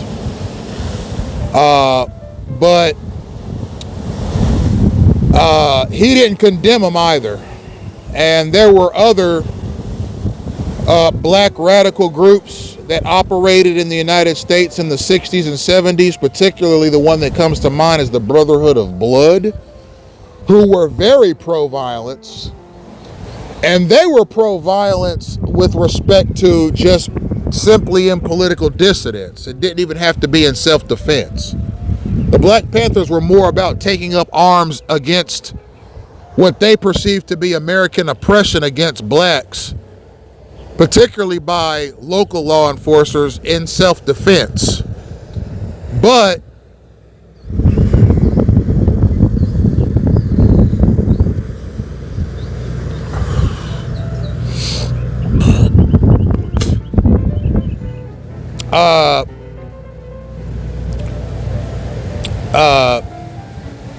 Malcolm X was also a advocate of using violence in self-defense of what he saw as police brutality and police misconduct in black neighborhoods.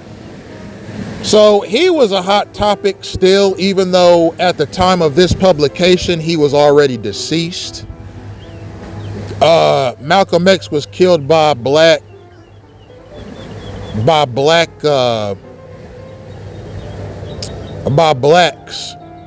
in the United States, who saw his work as traitorous to black people.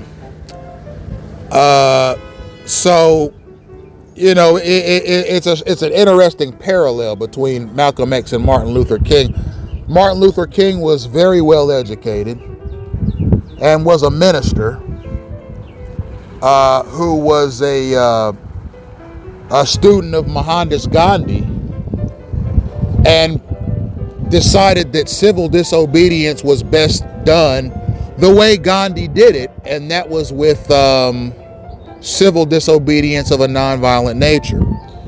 Malcolm X was in favor of violence and self-defense, of what was seen by many blacks in the United States at that time as racial violence against blacks by the majority population of this country. And both men were assassinated. Martin Luther King was assassinated by a white American. Malcolm X was assassinated by black Americans. And both left a lasting legacy in the African American community in this country with their work. You know, quite frankly, there are pros and cons to how both of these men went about their business. Okay, neither man was perfect, in how they prosecuted what they saw as racial injustice in the United States. They weren't perfect. They were both fortuitous. And I think they both accomplished much of what they wanted to accomplish. But there were things that both men could have done to be more effective. I mean, for example, Martin Luther King, I think he could have been a little more judicious with how he treated his wife. I mean, FBI documents have shown that Martin Luther King had 40 mistresses.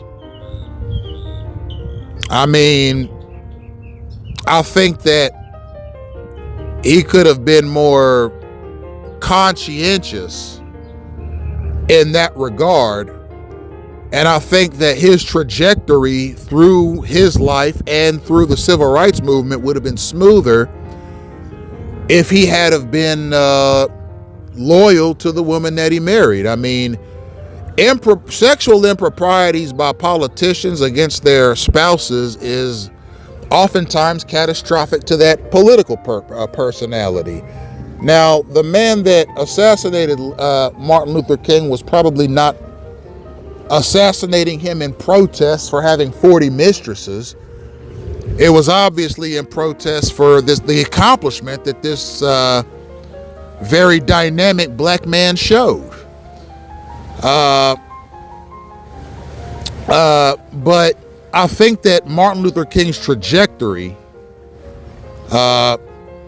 through this world as a civil rights leader and as a de facto politician, there's just no doubt about it. Martin Luther King was a de facto politician.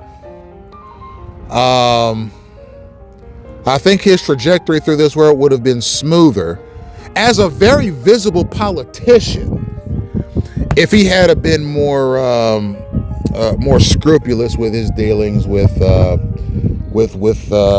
females who admired him. And Malcolm X, on the other hand, I mean, he started off as a member of the Nation of Islam. Then he found out that the founder of the Nation of Islam, Elijah Muhammad, had impregnated 9 women. And Elijah Muhammad's explanation to Malcolm X for why he impregnated 9 women was that Elijah Muhammad, explained to Malcolm X probably about a year and a half before Malcolm X's assassination that Elijah Muhammad, was the reincarnation of King David of the Bible. And the reason that's significant is because King David in the Bible had 6 wives. And many, if not all, of the kings of Israel in the Bible narrative were polygamous. They had more than one wife.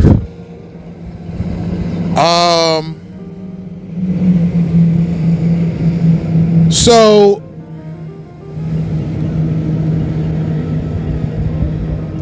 that was Elijah Muhammad's reasoning for having impregnated 9 women. Now, Malcolm X looked at that situation and said, no, I disagree.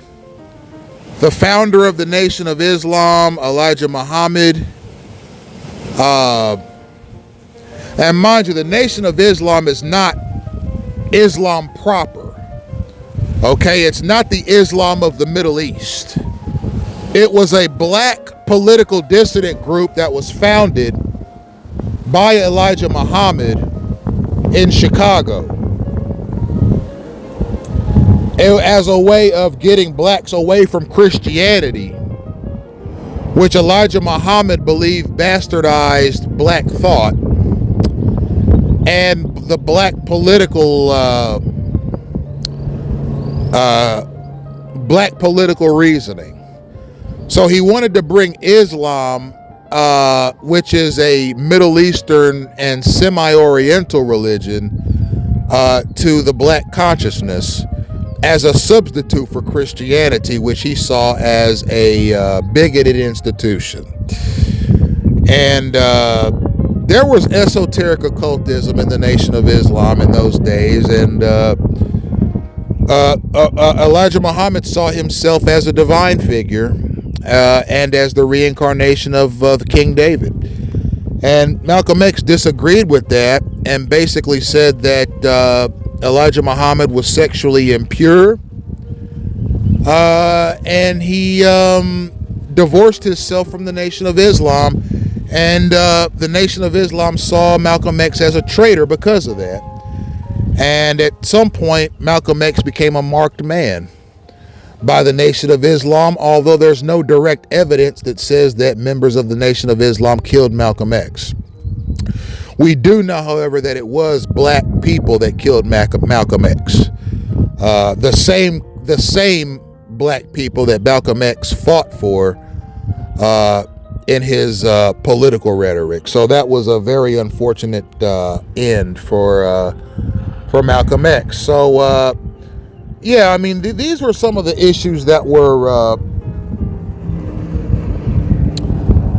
prevalent in American thinking at this time, and the CIA wanted to investigate people's attitudes towards these various political trains of thought.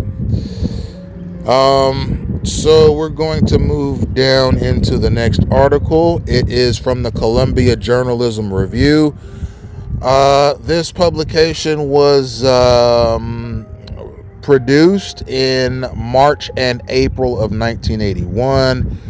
All of these documents have been approved for release by the CIA, particularly via the CIA Reading Room. And this article is entitled "Sabotaging the Dissident Press: The Untold Story of the Secret Offensive Waged by the U.S. Government Against Anti-War Publications." The author of this article is Angus McKenzie, ladies and gentlemen, and the footnote here says that Angus McKenzie is a freelance writer in Northern California. Editorial assistance on this article was provided by Jay Peterzell of the Center for National Security Studies in Washington, which also provided research assistance. And this article received financing by a think tank. The article begins, "The American public has learned in the last few years that a great deal about the government surveillance of the left during the Vietnam War era. The report of the Senate Select Committee on Intelligence first suggested how widely the government had been involved in planting informants inside new left groups, propagating false information about these groups, and using a variety of tactics to disrupt their activities. That such tactics were also used as a vast scale against dissenting magazines and the underground press, however, has not been reported in a comprehensive way. The story has been laying scattered in 100 places. Now documents obtained by editors and writers under the Freedom of Information Act and interviews with former intelligence agencies makes it possible for the first time to put together a coherent, though not necessarily complete, account of the federal government's systematic and sustained violation of the First Amendment, freedom of speech rights during the 1960s and early 1970s. The government's offensive against the underground press primarily involved three agencies: the CIA, the FBI, and the U.S. Army. In many cases, their activities stem from what they could claim were legitimate concerns. The CIA's Operation Chaos, for example, was set up to look into foreign connections of domestic dissidents. However, it soon exceeded its mandate and became part of the broad attack on the left and on publications that were regarded as creating a climate disruptive of the war effort. At its height, the government's offensive may have affected more than 150 of the roughly 500 underground publications that became the nerve centers of the anti-war and countercultural movements. A telling example of this offensive was the harassment of Liberation News Service, which, when opposition to the Vietnam War was building, played a key role in keeping the disparate parts of the anti-war movement informed. By 1968, the FBI had assigned 3 informants to penetrate the news service, while 9 other informants regularly reported on it from the outside. Their reports were forwarded to the U.S. Army's counterintelligence branch, where an analyst kept tabs on the LNS founders Ray Mungo and Marshall Bloom. And to the Secret Service, the Internal Revenue Service, the Navy, the Air Force, and the CIA.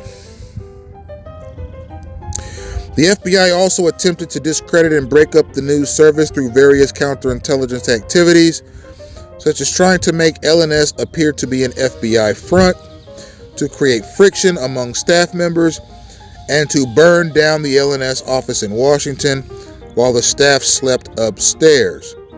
Before long, the CIA too joined the offensive. One of its recruits began filing reports on the movements of LNS staff members while reporting for the underground press to establish his cover as an underground journalist. The CIA was apparently the first federal agency to plan actions against domestic publications.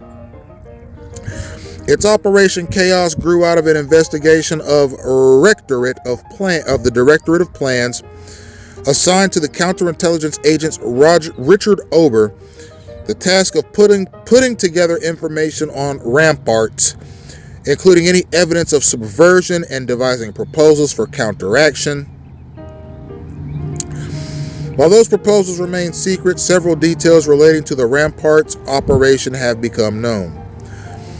On February 1st, an associate of Ober's met with Thomas Terry, assistant to the Commissioner of the Internal Revenue Service, to request that the IRS review Rampart's corporate tax returns to determine who the magazine's backers were.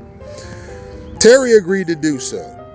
Subsequently, Ober's office provided the IRS with detailed information about Rampart's backers, who the IRA was requested to investigate for possible tax violations. Ober's investigation of the magazine uncovered no evidence of subversion or ties to foreign intelligence agencies. By August, however, it had produced a computerized listing of several hundred Americans, about 50 of whom were the subject of detailed files. In August 2, Ober's mandate was expanded as the CIA responding to pressure from President Johnson. So, ladies and gentlemen, this is a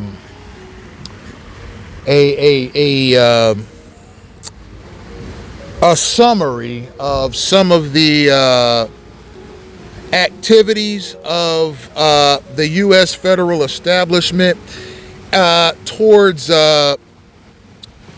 political dissidents, particularly those who embraced communism as the preferred political system of the United States. This article is interesting because it shows government auxiliaries aside from the CIA that had a hand in investigating, or rather identifying, investigating, infiltrating, and disrupting pro-communist groups and pro-communist newspapers. So, for example, it was the CIA, it was the FBI, it was the U.S. Army, particularly its counterintelligence branch. Also, it was the Internal Revenue Service, it was the Department of the Navy, it was the Air Force. So you have 6 different federally aligned DOD and DOJ auxiliaries that were charged with the responsibility of investigating leftist activity in the United States, particularly leftist activity of a political dissident nature, and even more particularly leftist activity that resulted from this Liberation News Service, which was a news network that was opposed to the Vietnam War movement. And by 1968, you had the FBI, the CIA, the U.S. Army, the Secret Service, the Internal Revenue Service, the Navy, and the Air Force, all involved in investigating political dissident activity of a leftist nature that was the result of the reporting of the Liberation News Service. The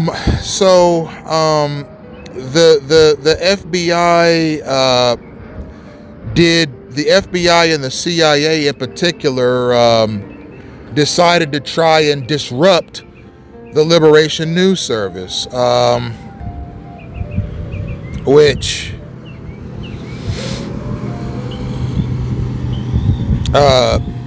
it doesn't say in this particular article where this Liberation News Service was based, but given what I know about what we'll call the counter media, or the counterculture media in the United States during the Vietnam War, this news service was probably based in Washington. Actually, it was based in Washington. It says it right here. So the LNS was based in Washington. And the FBI wanted to try and disrupt this news service because it determined with its affiliates that the LNS was subversive to American interests. So they decided to disrupt this news service by falsely portraying it publicly as an FBI front. They used confidential informants to infiltrate the LNS, the Liberation News Service, and relay information about the operations of the LNS back to the FBI. The CIA did the same. The FBI looked to discredit the LNS and break up the news service through counterintelligence activities, looking to sow discord between the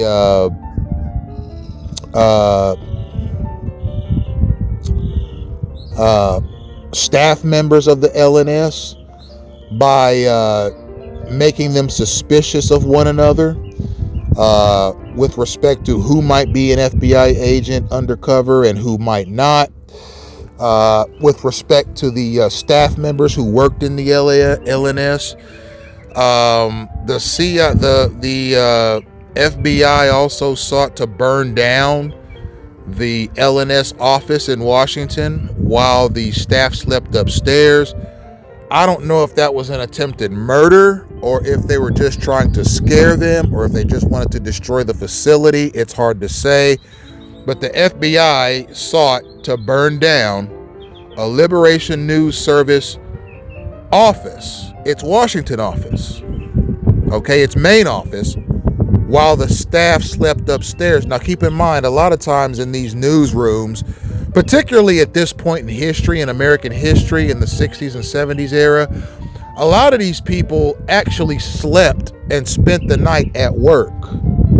Okay, these news researchers and journalists, they had a lot of documents to sift through to get the information that they thought was relevant to the anti-Vietnam sentiment that was growing in America. And a lot of times these news reporters would do lots of work, sometimes more than 12 hours of work in a day, and they would sleep in the news office, in the newsroom. They would eat and sleep in the newsroom so that they could stay close to their work. And then they'd wake up the next morning and start work all over again. And the FBI wanted to burn down one of those newsrooms while the journalists of this news publication slept upstairs. Um,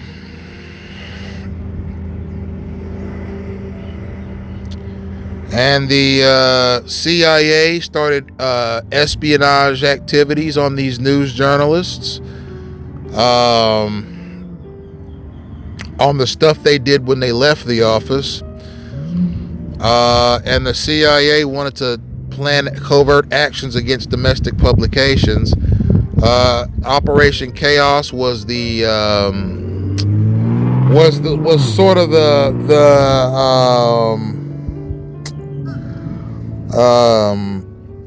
the flagship operation of the Department of Justice and the Department of Defense to silencing pro-left, anti-U.S. and anti-Vietnam War sentiment in the United States, and they sought to subvert this newspaper. And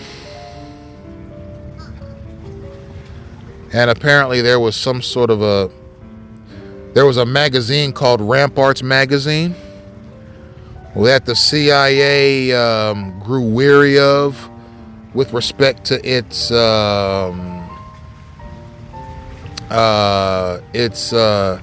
counterculture message. And the CIA Directorate of Plans, which was known internally as the Dirty Tricks Department, meaning that they used all kinds of underhanded subversion methods to silence dissent.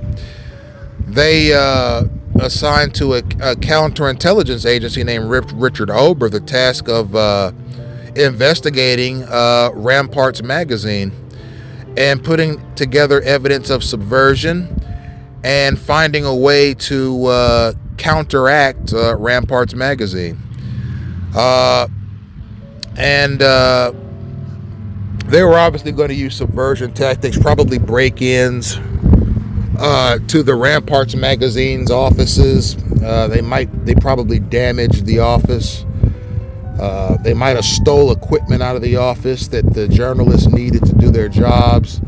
They probably subverted the office and put operatives inside the office and sowed discord against the staff members. A lot of the same stuff they did to the Liberation News Service, they were going to do to Ramparts Magazine, and basically cause that magazine to collapse under the weight of the disorder that was about to befall it at the hands of the Departments of Defense and Justice. And then on February 1st, we saw Ober's associates meet with Thomas Terry, the assistant to the commissioner of the IRS, to request that the IRS basically look into Rampart Magazine's financial situation, to find out who was financing the magazine.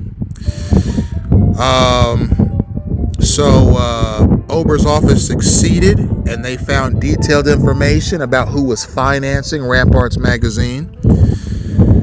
And then the IRS was asked by the CIA to investigate Ramparts Magazine for tax violations. And the investigation showed that there was no evidence of subversion, no ties to foreign intelligence agencies either.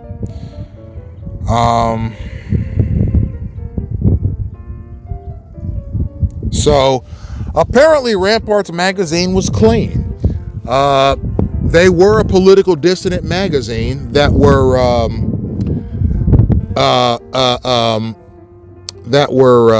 counterculture in their political beliefs. Okay, they were anti-Vietnam War. They were pro-socialism. Okay, they were pro-communism. They were anti-U.S. because they believed that the United States was an oppressive regime that had done damage to the reputation of the United States at home and abroad with its mishandling of the Vietnam War. So Ramparts Magazine was, in many respects, a counterpart to the Liberation News Service in its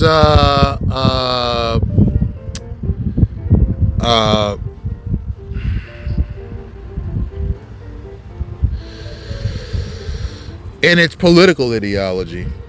And apparently there was a plan that was implemented by the CIA through this Richard Ober person to try and do an investigation to see if there were any tax violations in this magazine, so that the CIA could direct the IRS to penalize the magazine financially to the point where the magazine had to close. But apparently there was an investigation done and there was no wrongdoing. So we are going to move on to the next document here.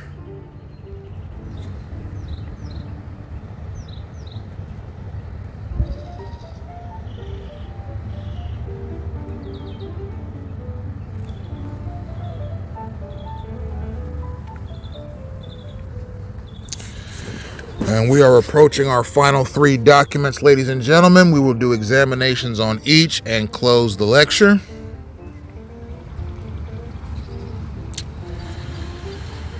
Okay, this next document is from the Washington Star. It's Green Line publication. It is dated 10th of September, 1979. The author is Robert Pear, and the title of this article is CIA Chaos Files Detail Spying Within the U.S.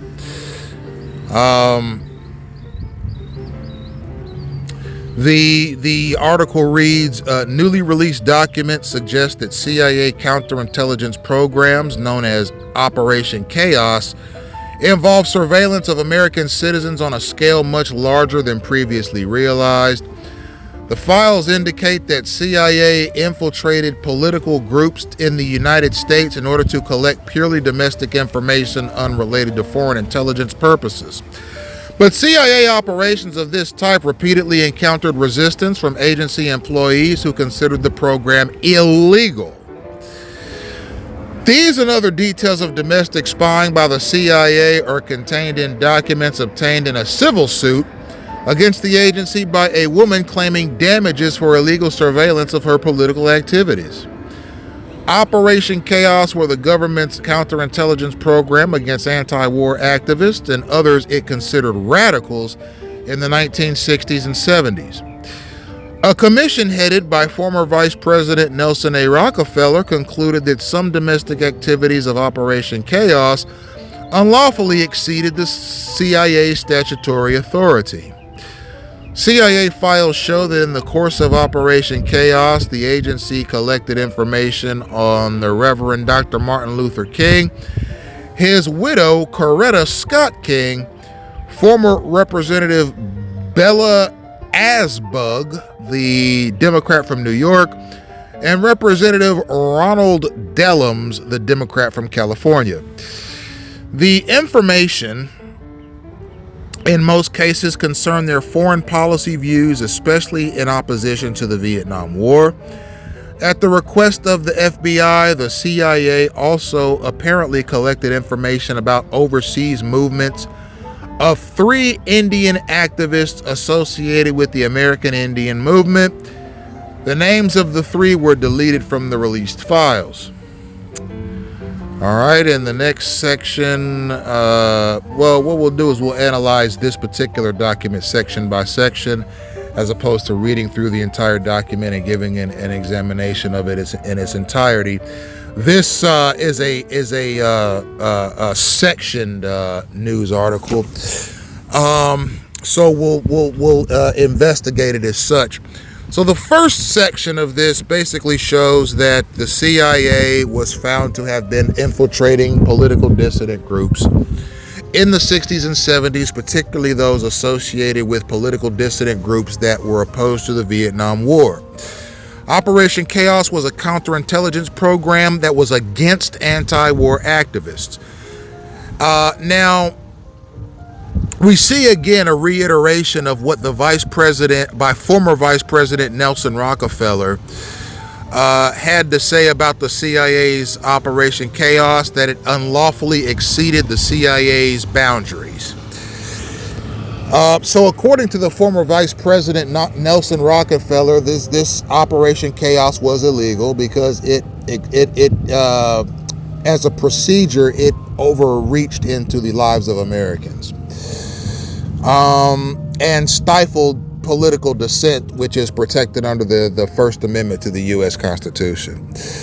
Also, it's saying that Martin Luther King, his widow Coretta King, and also former U.S. Representatives Bella Asbug and Ronald Dellums were also investigated under Project Operation Chaos, probably because of their anti-war beliefs. And there were 3 Native American activists that were associated with the American Indian movement that were also surveilled under Operation Chaos. These Indian persons were probably pro-Indian rights activists. They were probably anti-Vietnam War activists as well. American Indians were investigated quite a bit by the CIA and the FBI in the 60s and 70s because a lot of them held politically dissident views. I mean, keep in mind that the American Indian War lasted from the year 1600 to the year 1924. It was 324 years of settlers versus Indians in an all-out bloodbath that resulted in the settlers winning this country, fair and square, I might add, and the Native American Indians being nearly exterminated. So you had a lot of Native American Indians that were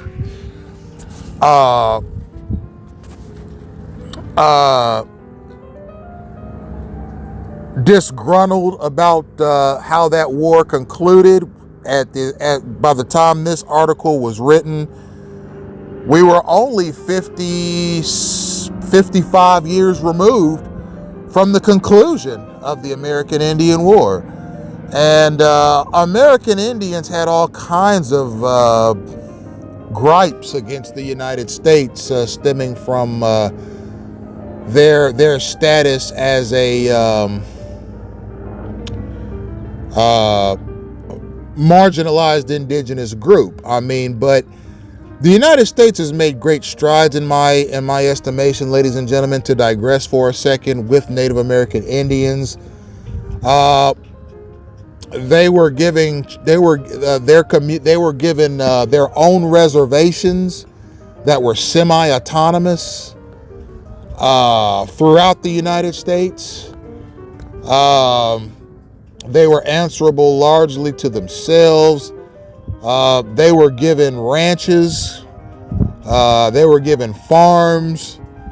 They were given businesses like casinos to run, and they pulled in massive profits from those casinos. There are Native American heritage observations that Congress has passed since then. A lot of sports teams have worked to delete the image of mascots that depict Native Americans in caricaturish ways.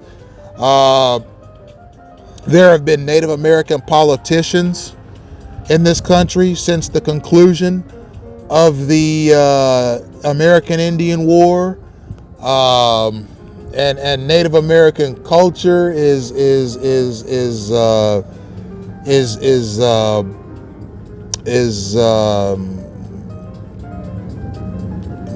more visible and observable by the American populace. And on top of that, I mean, the Native American reservations are open for tourism as well. And they can bring in tourist dollars to these reservations. And there are a lot of really wealthy Native American businessmen in the United States. And they have access to pretty much everything they could possibly need and more. You know, I have a website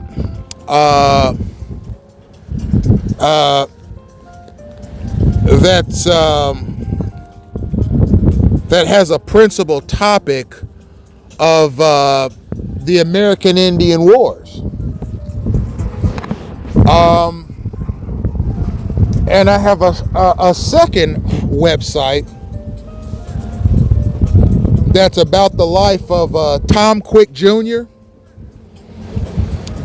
who lived in he lived along the Delaware River in the mid to late 1700s. His nickname, according to legend, was Tom Quick the Indian Slayer. And 1 second, ladies and gentlemen.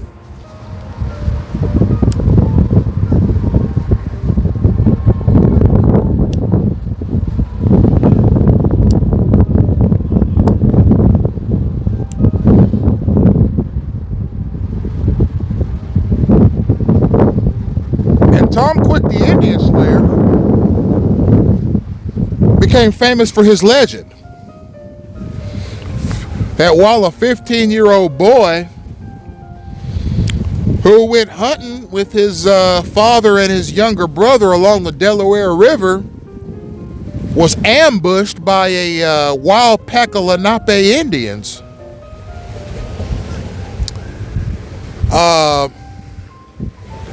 1 second, ladies and gentlemen.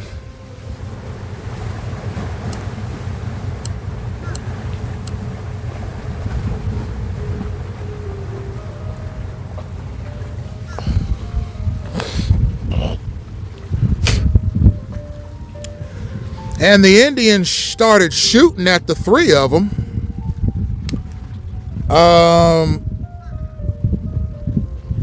And mind you, the American Indian War was in full swing at this time. And the Indians started shooting steel balls. These weren't exactly bullets, but they were more like steel balls. Like, basically, they were about the size of marbles. And they were round and circular. And they were made of steel. And they were shooting steel balls at Tom Quick, the Indian Slayer, and his father, Tom Quick Sr., and I believe it was his younger brother or his cousin, depending on who you talk to about this legend. Some believe it was the younger brother that was along with Tom Quick Jr. and Sr. Some believe it was his cousin. I'm more inclined to believe it was Tom Jr.'s cousin that was on a hunting trip along the Delaware River in Milford, Pennsylvania, with Tom Quick Jr. and Tom Quick Sr., and they got ambushed by a tribe of Lenape Indians. And these Indians started shooting at him, and Tom Jr. and his cousin were able to duck the gunfire and get to safety. But Tom Jr.'s father was struck on the leg and he fell. And then the Indians walked up to Tom Jr. and fired upon him and killed him. And then they took a scalping knife after Tom Sr. was dead, and they cut his scalp off as a war trophy.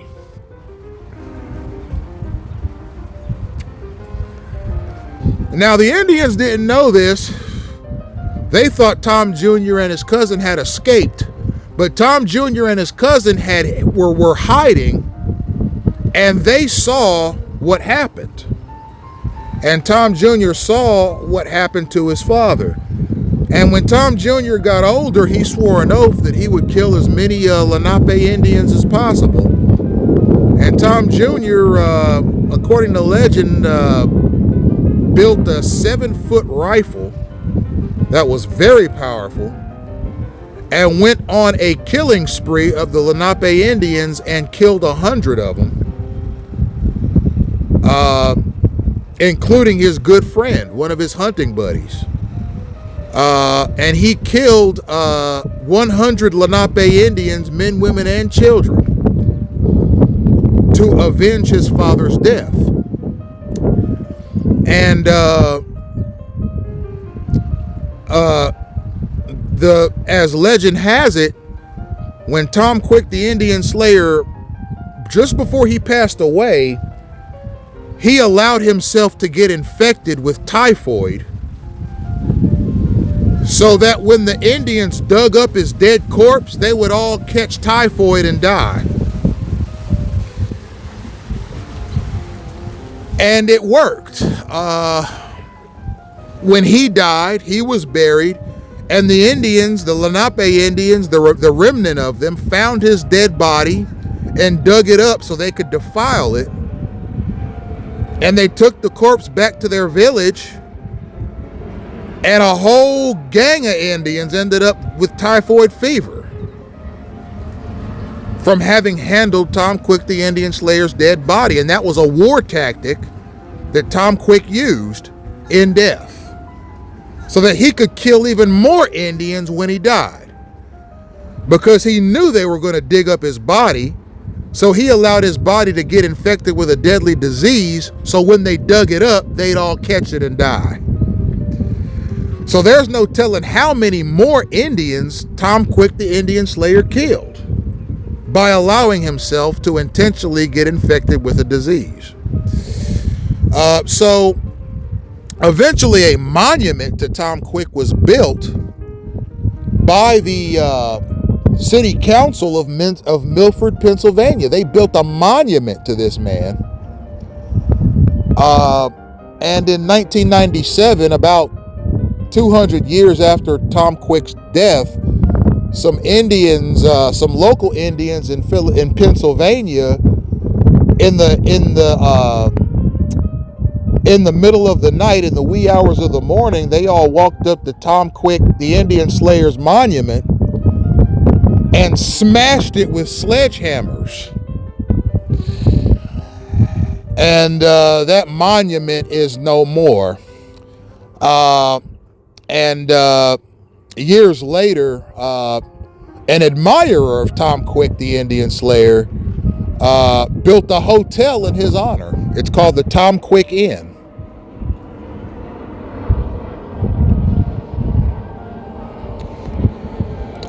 And that hotel is in Milford, Pennsylvania right now.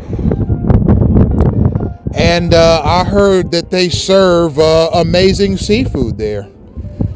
And they have a really nice hotel there that tourists from all over the Midwest go to in memory of Tom Quick Jr. And that's the legend of Tom Quick, the Indian Slayer. And ladies and gentlemen, you know, such a legend and such other legends, like, for example, the legend of Kit Carson, the Indian killer, and people like the Crow Killer, Jeremiah Johnson, who was the subject of a film that starred Robert Redford. All of these legends made the Indians of the United States hostile and bitter. And a lot of Native American Indians were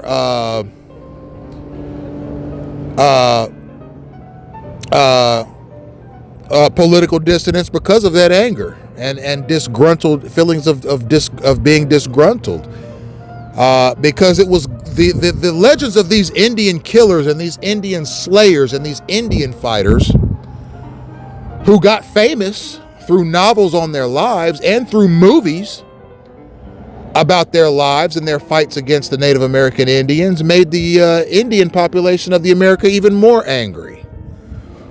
Because it was enough to have gotten moved off of their land. It was enough for them to nearly be exterminated. Now they have movies starring all kinds of screen legends, like Robert Redford, like John Wayne, like Clint Eastwood and others.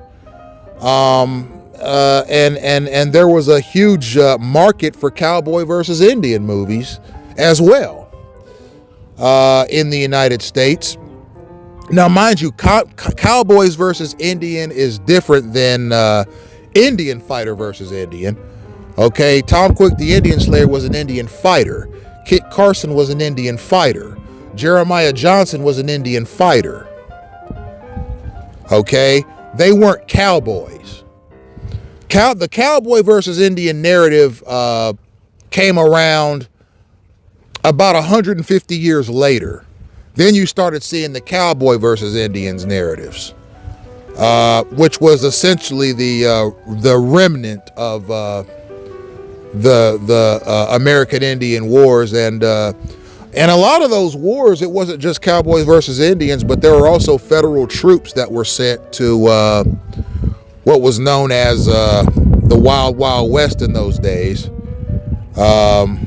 and the American Southwest, which is where a lot of the Indians migrated to during the Manifest Destiny phase of President Andrew Jackson's administration, where all the Indians were forced out west. So, I mean, you saw an entire culture of books, movies, television, and other entertainment that depicted the Indian fighter versus the Indians and the cowboy versus the Indians narratives. One such book was the book Pemmican by Vardis Fisher,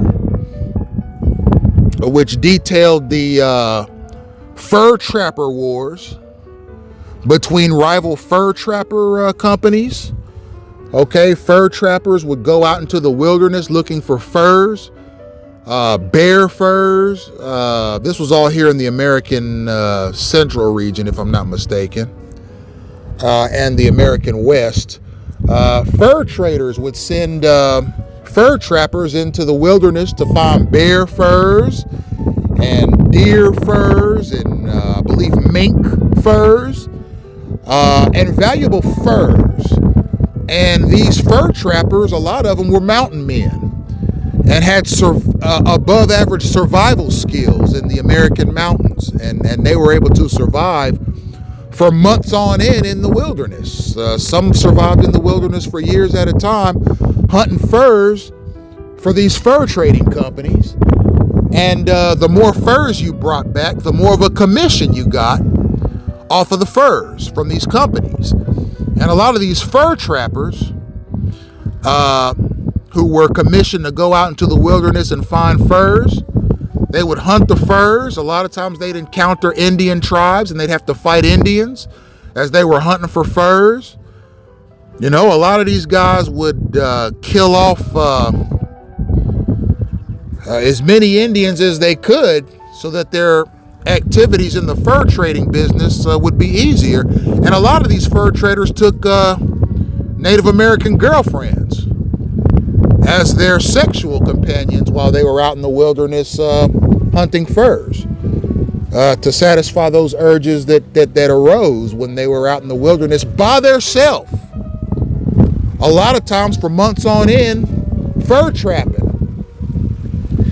And the book Pemmican is a thrilling novel that depicts some of those exploits. And it's a wild book, and it was popular too. Then you got the Tom Quick, the Indian Slayer novels that were very popular in the 1800s. You got the Crow Killer, the Jeremiah Liver-Eating Johnson novels that were popular. Jeremiah Liver-Eating Johnson became famous because in his days of being a mountain man and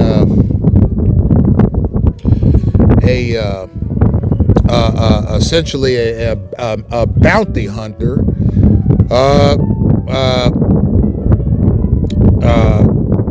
really for his own interest. He was like a mountain pirate, really. He would just go around looking for Indians to slay and take their valuables. And he became popular because the Indians that he slew, he would eat their liver as for his dinner that night. And his legend grew, and there were novels written about him. There were movies made about him.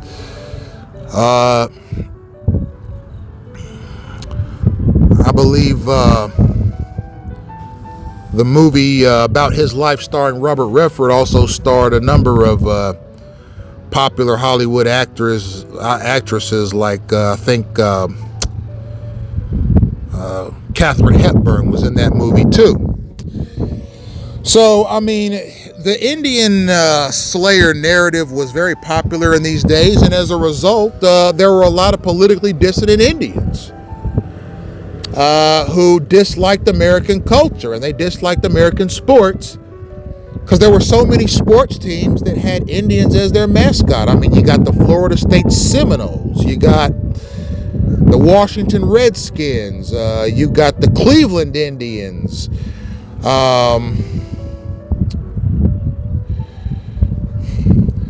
I think there was a hockey team,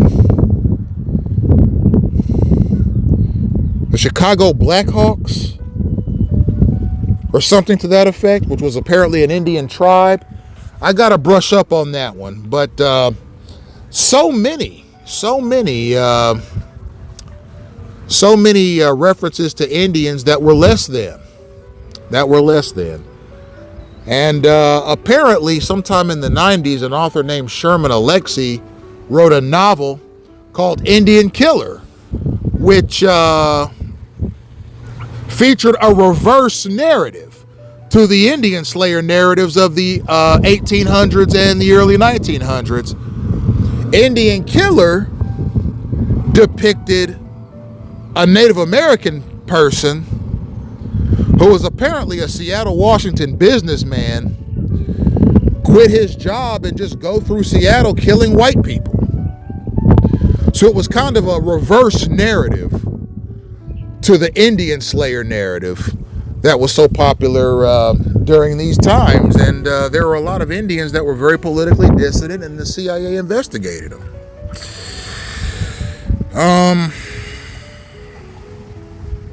So a lot of domestic surveillance. The Management Advisory Group, which is a training company, which is a company that was hired by the federal government to train young CIA executives,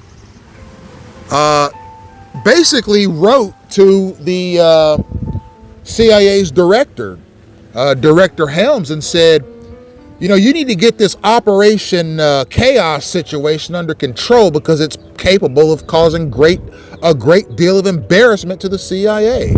It's intrusive, it's destructive, and it infringes on people's civil rights and liberties, particularly that of the freedom of speech.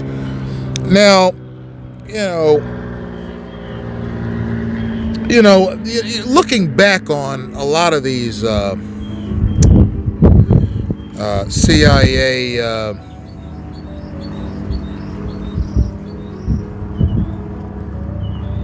documents, I mean, a lot of it is reminiscent to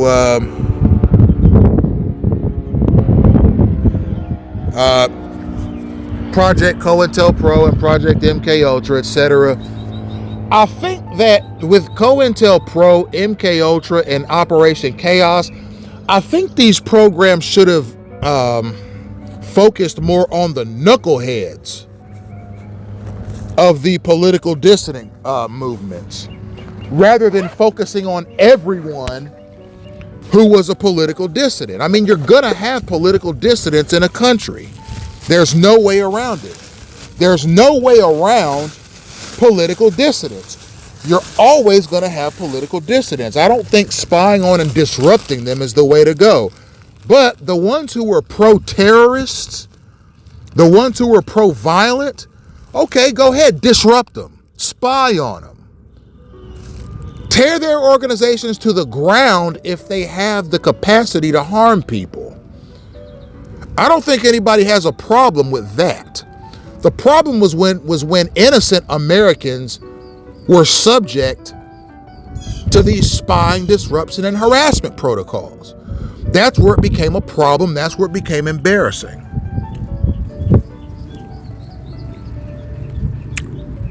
So we're going to move on to the next article, ladies and gentlemen. 1 second, please.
So this next article is Operation Chaos,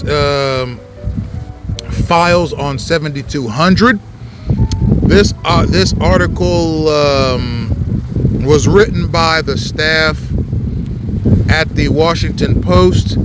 It is dated the 11th of June, 1975.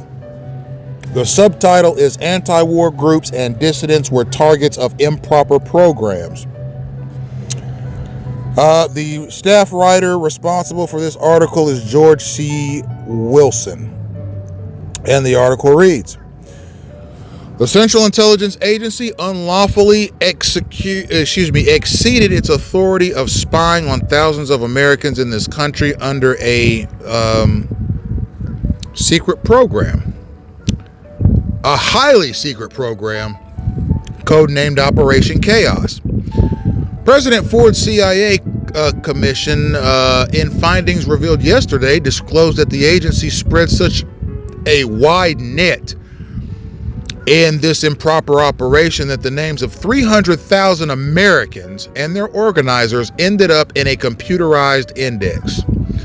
Within that 300,000 total, the report said the CIA developed 7,200 separate personality files on citizens of the United States. The original objective for Operation Chaos, the report said, was to see if foreign nations were behind some of the anti-war demonstrations and other dissident activities in the United States. I'll stop there. By foreign nations, it's talking about Russia and China and possibly North Korea.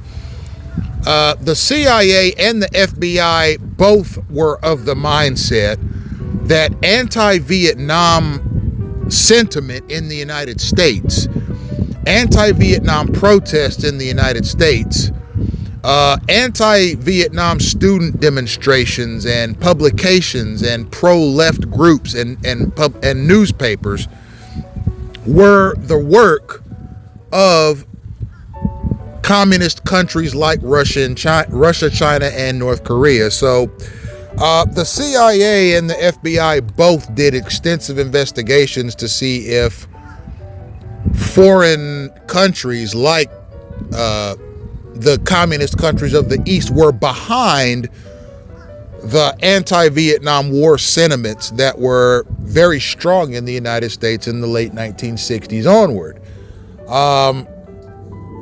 I believe that the FBI in particular, through its COINTELPRO program, found that there were communist influences involved in some of the anti-American demonstrations. And that was documented in files, if I'm not mistaken. But keep something in mind, ladies and gentlemen. Communist countries had spying operations here, but the United States also had spying operations in communist countries. Okay?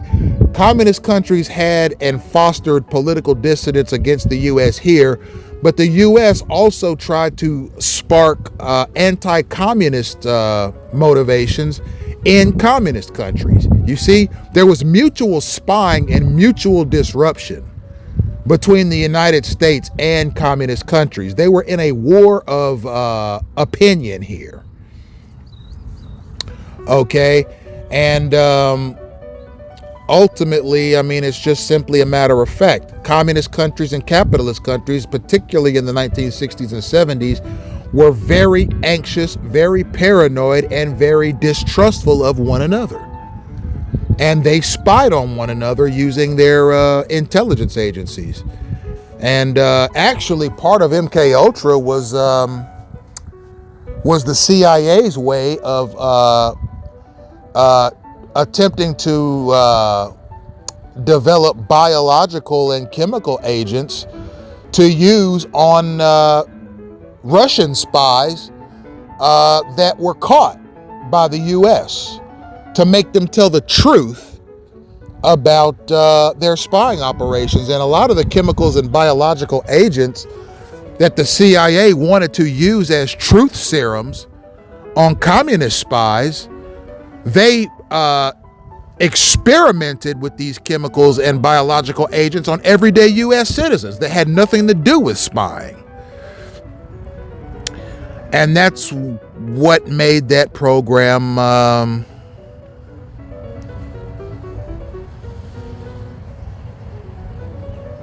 controversial and illegal in the estimation of a lot of senators in the United States.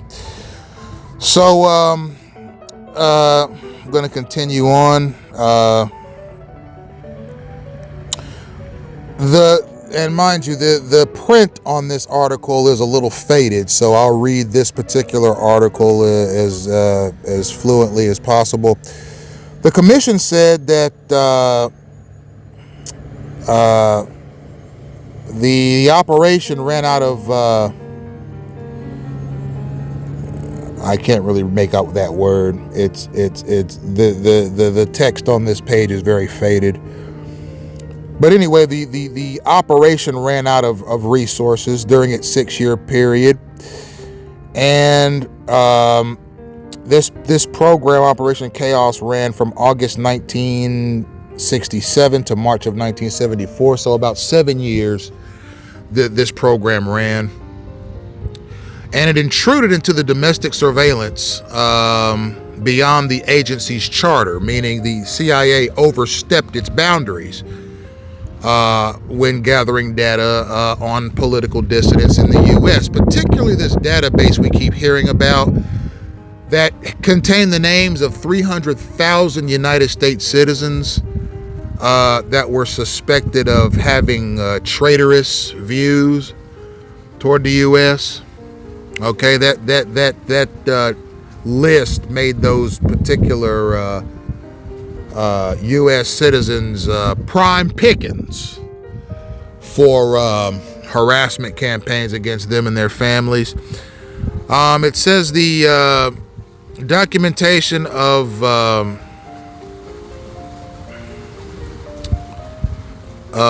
domestic data in the operation exceeded what was reasonably required. So I'll move over into the next paragraph. The commission concluded that even though the declared mission of gathering intelligence abroad as to foreign influence on domestic dissidents' activities was proper, the way that this data was gathered was considered improper and probably unconstitutional. So we have Richard M. Helms, director of the CIA from 1966 to 1973. He was the director of the CIA for the bulk of this program's operation. He issued a statement on Christmas Eve 1974 that categorically denied that the agency, while under his direction, conducted illegal domestic operations against war protesters. The commission report summarizes testimony. It heard that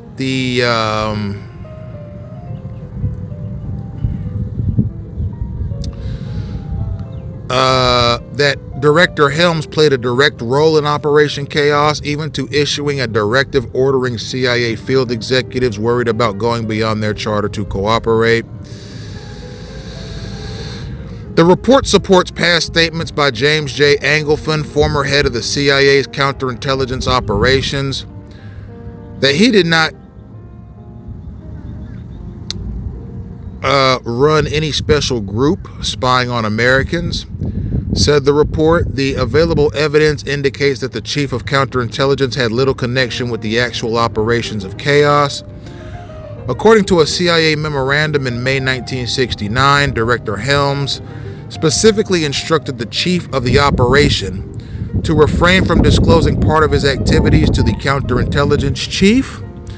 Helms himself, the report said, told the commission that he could recall no special directions that he gave to the Chaos Group chief to report directly to him.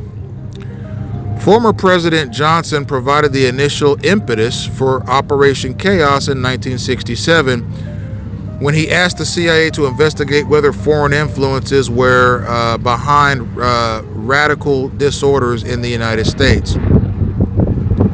The CIA responded by setting up a special team, eventually sealed off from the west of the government, in what the report revealed as, I'm sorry, that part of the sentence is completely unreadable. The CIA reported that it ascertained that there were no foreign connections with radical and anti-war disturbances in the U.S. Now, I'll stop there. The FBI's COINTELPRO will disagree with this. The FBI's COINTELPRO did some investigation as well on new left groups and anti-war activist groups and persons, and the FBI believes that there were foreign countries involved with new left sentiments and anti-war demonstrations. So the FBI and the CIA are in disagreement over this. Although they work together on these matters, they came to different conclusions, as they're entitled to do.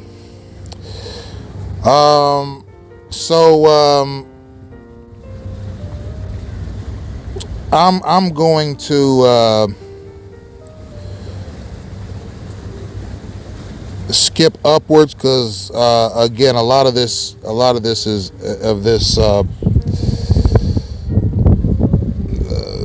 this document is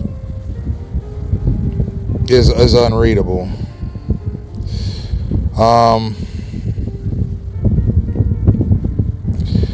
There was apparently some input by the Secretary of State, Henry Kissinger, who in February of 1969 said that he believed that student dissidence and unrest is detrimental to national security.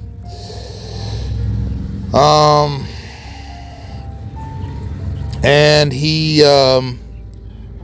apparently said that it was of the utmost importance to keep Operation Chaos hidden from the public view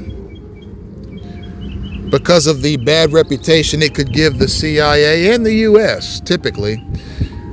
Tom Huston, staff assistant to President Nixon, wrote the CIA on 20th of June 1969 that Nixon wanted the agency to prepare a report on foreign communist support of revolutionary protest movements in this country.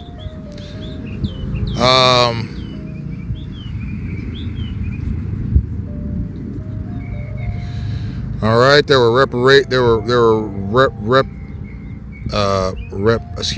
references to Operation Chaos in this report, and the agency kept as Operation Chaos as secret as possible.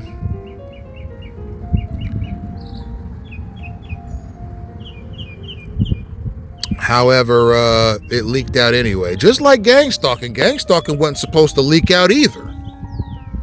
But documents concerning its operation and exactly the tactics used by gang stalkers nationwide leaked onto the internet in the 2000s.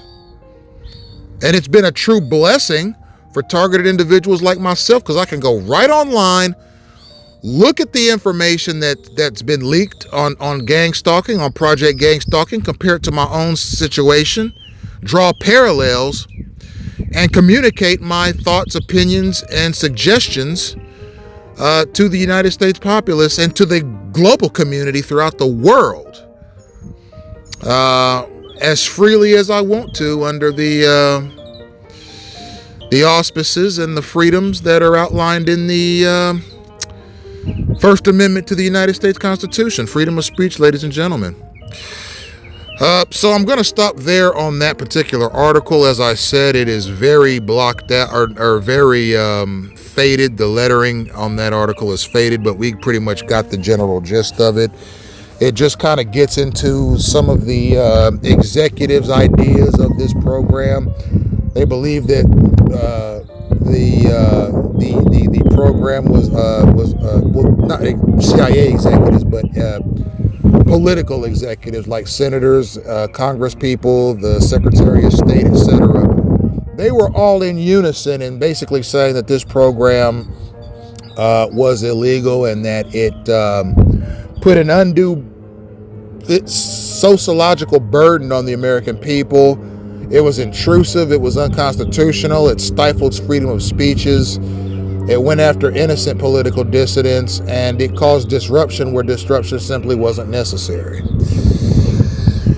So this is going to be the last article in this lecture, ladies and gentlemen. Thank you for being here. Thank you for listening. This is an article as all the articles that I read on government programs, particularly those that I obtain from the CIA reading room. This article, this copy was approved for release by the CIA, particularly through its reading room on March 2nd of 2011. And as I say, ladies and gentlemen, all the documents that I read from are official documents, and they are documents that are legally admissible documents. They're vetted documents. They're accurate documents. And these documents are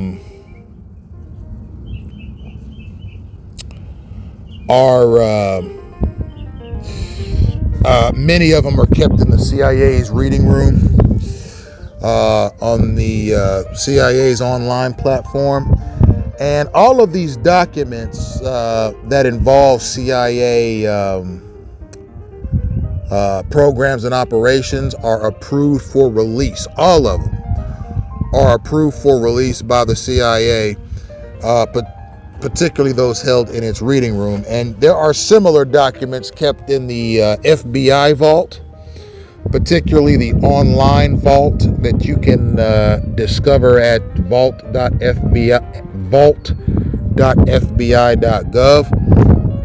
There are tons of declassified documents that the FBI has kept and made public for consumption. So you go to vault.fbi.gov, you'll come across lots of documents on government activity, particularly over the past 70 years, and activity concerning the FBI is what you'll be coming across there, is what you'll discover. However, on the flip side, the CIA Reading Room is a similar online resource that collects documents related to programs and operations that the CIA ran, particularly over the past 70 years, and that can be found in the CIA's online reading room on cia.gov.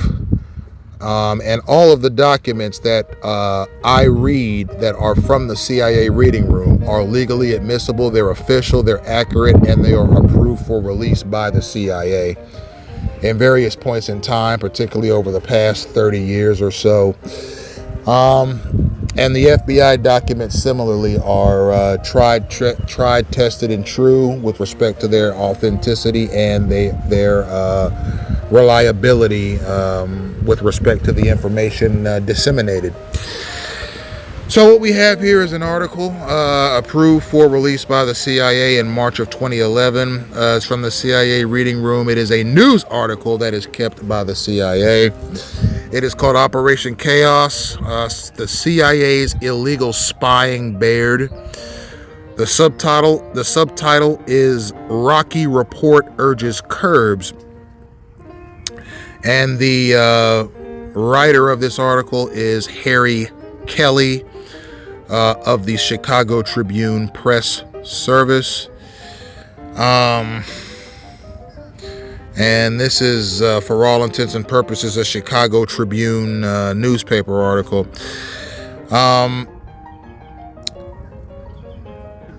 And the date on it is June 11th of 1975. It says here, out of Washington, the CIA treated a special operation, a secret operation called Chaos, to collect a massive information on U.S. dissidents, put newsmen under surveillance, conducted illegal wiretaps and break-ins, and carried on a drug testing program that led to an Army official's LSD suicide, a special presidential commission reported Tuesday.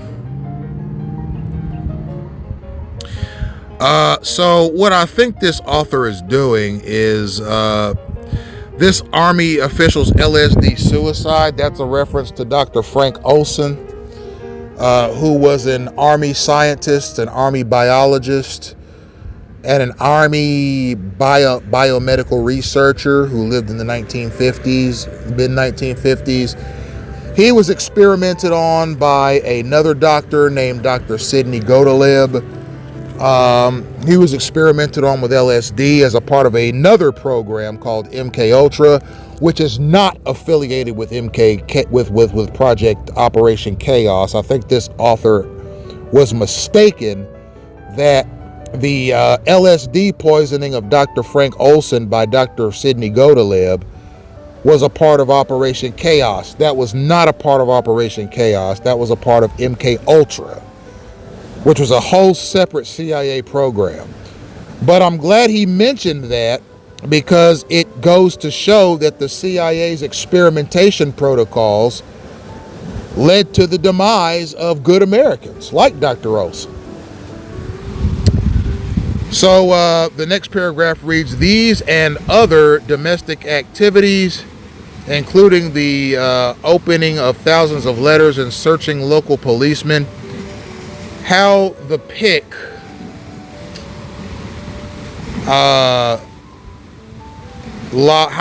locks, and how to take secret photographs were branded as illegal or improper by the Rockefeller Commission. So far, this writer is saying that the CIA conducted illegal wiretaps, put journalists under surveillance, staged break-ins to people's homes and businesses. They drugged an army scientist and made him jump off a building. And also they apparently taught police officers how to pick locks and how to take secret photographs.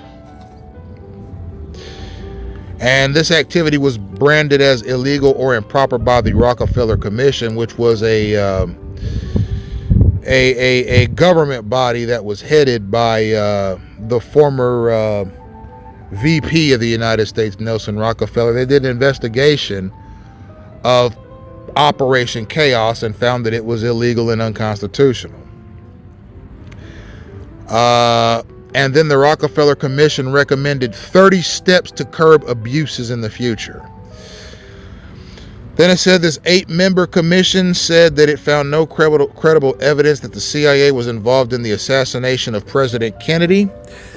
I bet you didn't know that, did you, ladies and gentlemen, that there was a time where the CIA, the Central Intelligence of the United States, was seen as a suspect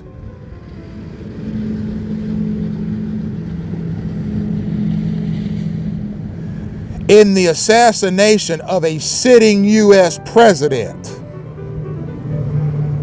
particularly President John F. Kennedy Jr., the Democrat from the American New England area. Okay, that shows about how much faith the rest of the U.S. federal government had in the CIA at this point. Some of the stuff the CIA was doing in this particular point in history in the U.S. was so outrageous that there was actually an investigation by a former vice president of the United States in his Rockefeller Commission as to whether or not the CIA had a hand in the shooting death of President John F. Kennedy. And that is an interesting bit of information. So the Rockefeller Commission saw that the CIA's domestic spying operations meant wiretapping, surveillance, and break-ins. It involved present or former employees that defectors had fingered as double agents. In summary, the commission said it found most of the CIA's domestic operations were lawful and reported no evidence to the charge of massive domestic spying.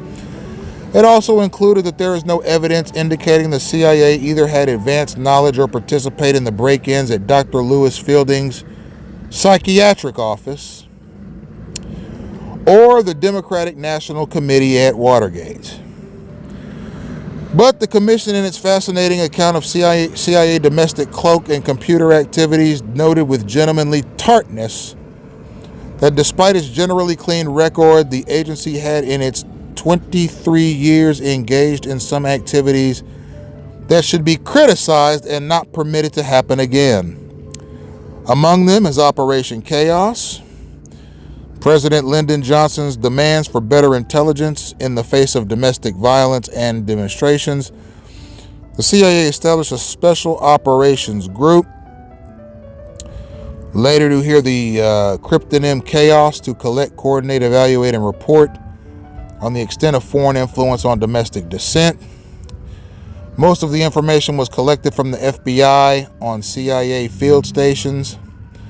The report noted that during 6 years, the operation compiled some 13,000 different files, including files on 7,200 American citizens.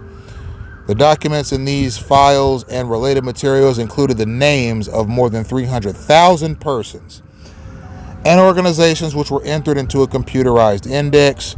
So we see some more of the less than fortunate political events that the CIA was investigated for by the Rockefeller Commission. One was the break-in of a psychiatric office. The other was the break-in at the DNC at Watergate, which we found out later to be the work of President Richard Nixon.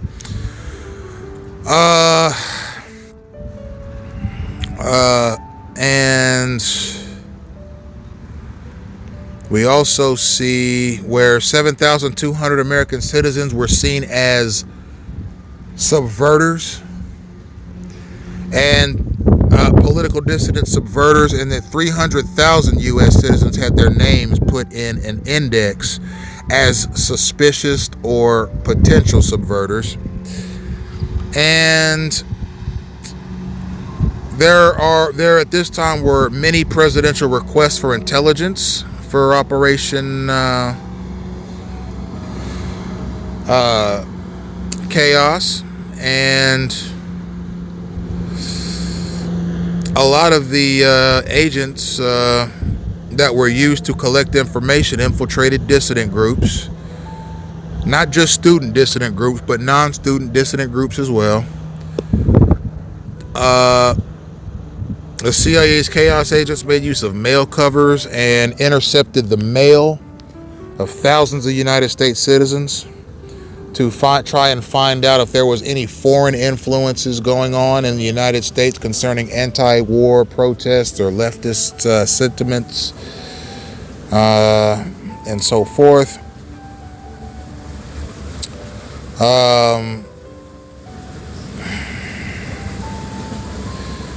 They're attempting to blame foreign police agencies, saying that they helped with the break-ins and all that, but there's no evidence for that. Furthermore, it's saying that typically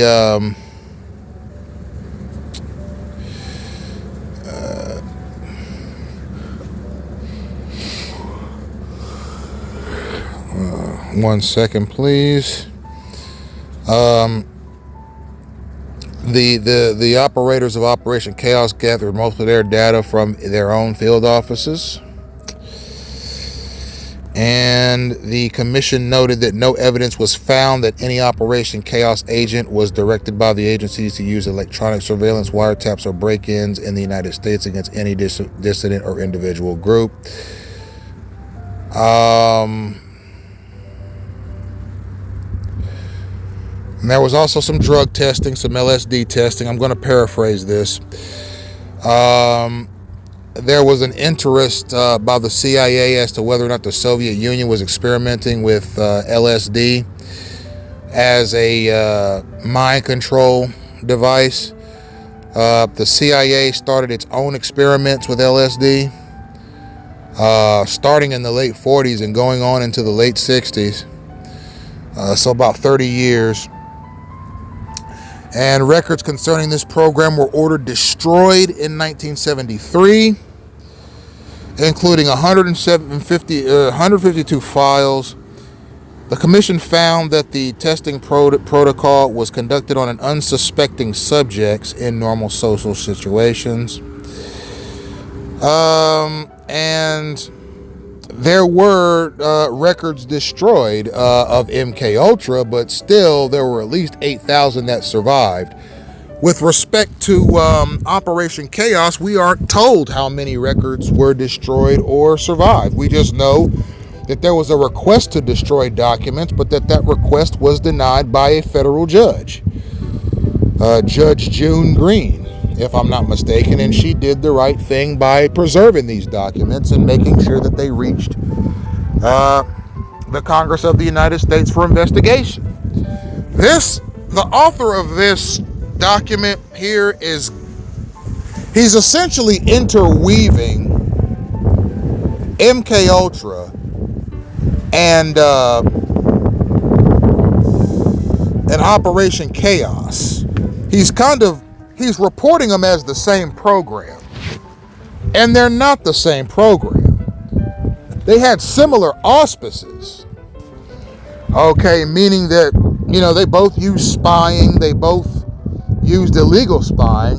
Some of the spying was on unsuspecting citizens, and a lot of both programs was unconstitutional on its face, but the auspices of MK Ultra and Operation Chaos were different.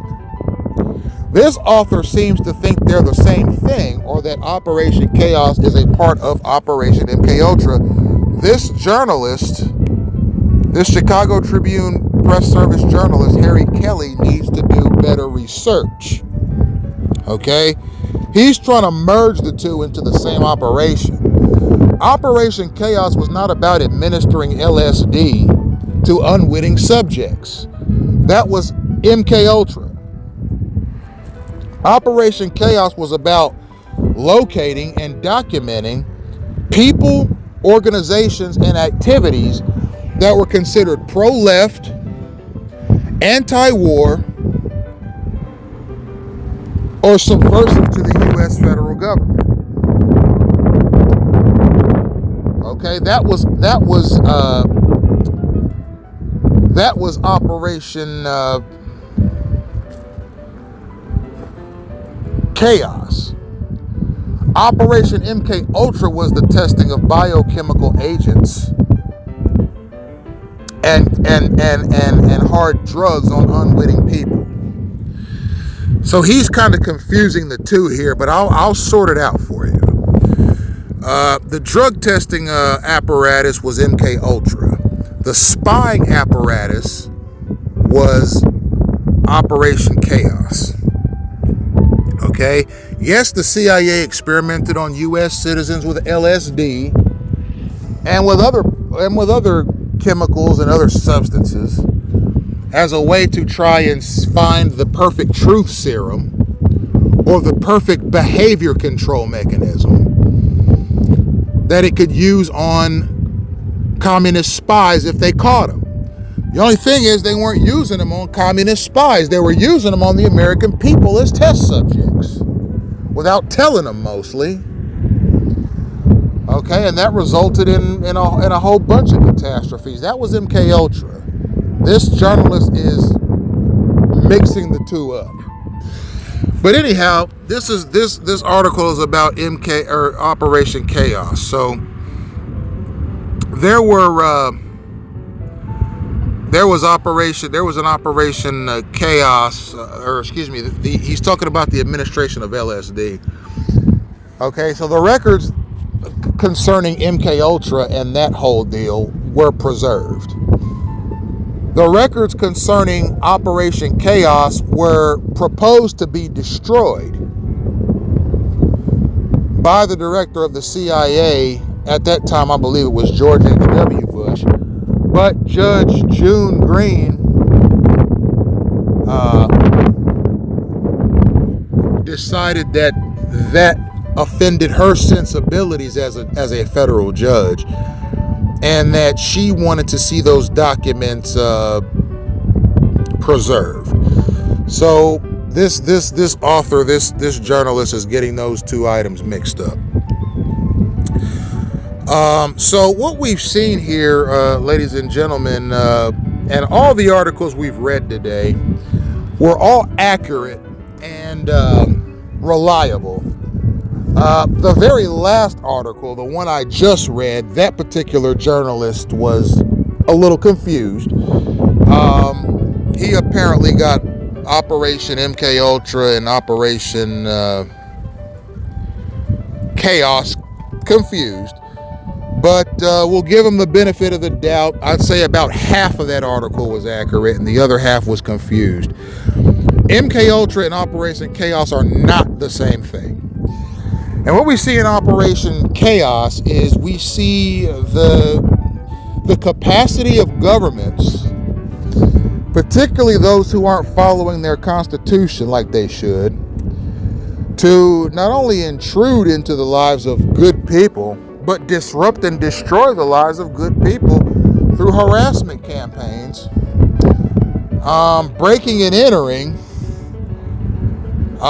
subterfuge, slander, libel, and defamation of character, attempted murder, and all kinds of thuggery. Government should be careful with respect to these types of operations. And furthermore, ladies and gentlemen, governments ought to maintain and sustain their constitutions and their core political beliefs. Even if you're gathering data on people, even if you're gathering data on subjects, you must be judicious about it and you must be constitutionally correct about it. Otherwise, catastrophes like this could happen and a lot of people could get embarrassed. And I think that pretty much covers the gist of today's lecture on Operation Chaos. Thank you for tuning in, ladies and gentlemen, and have a wonderful day.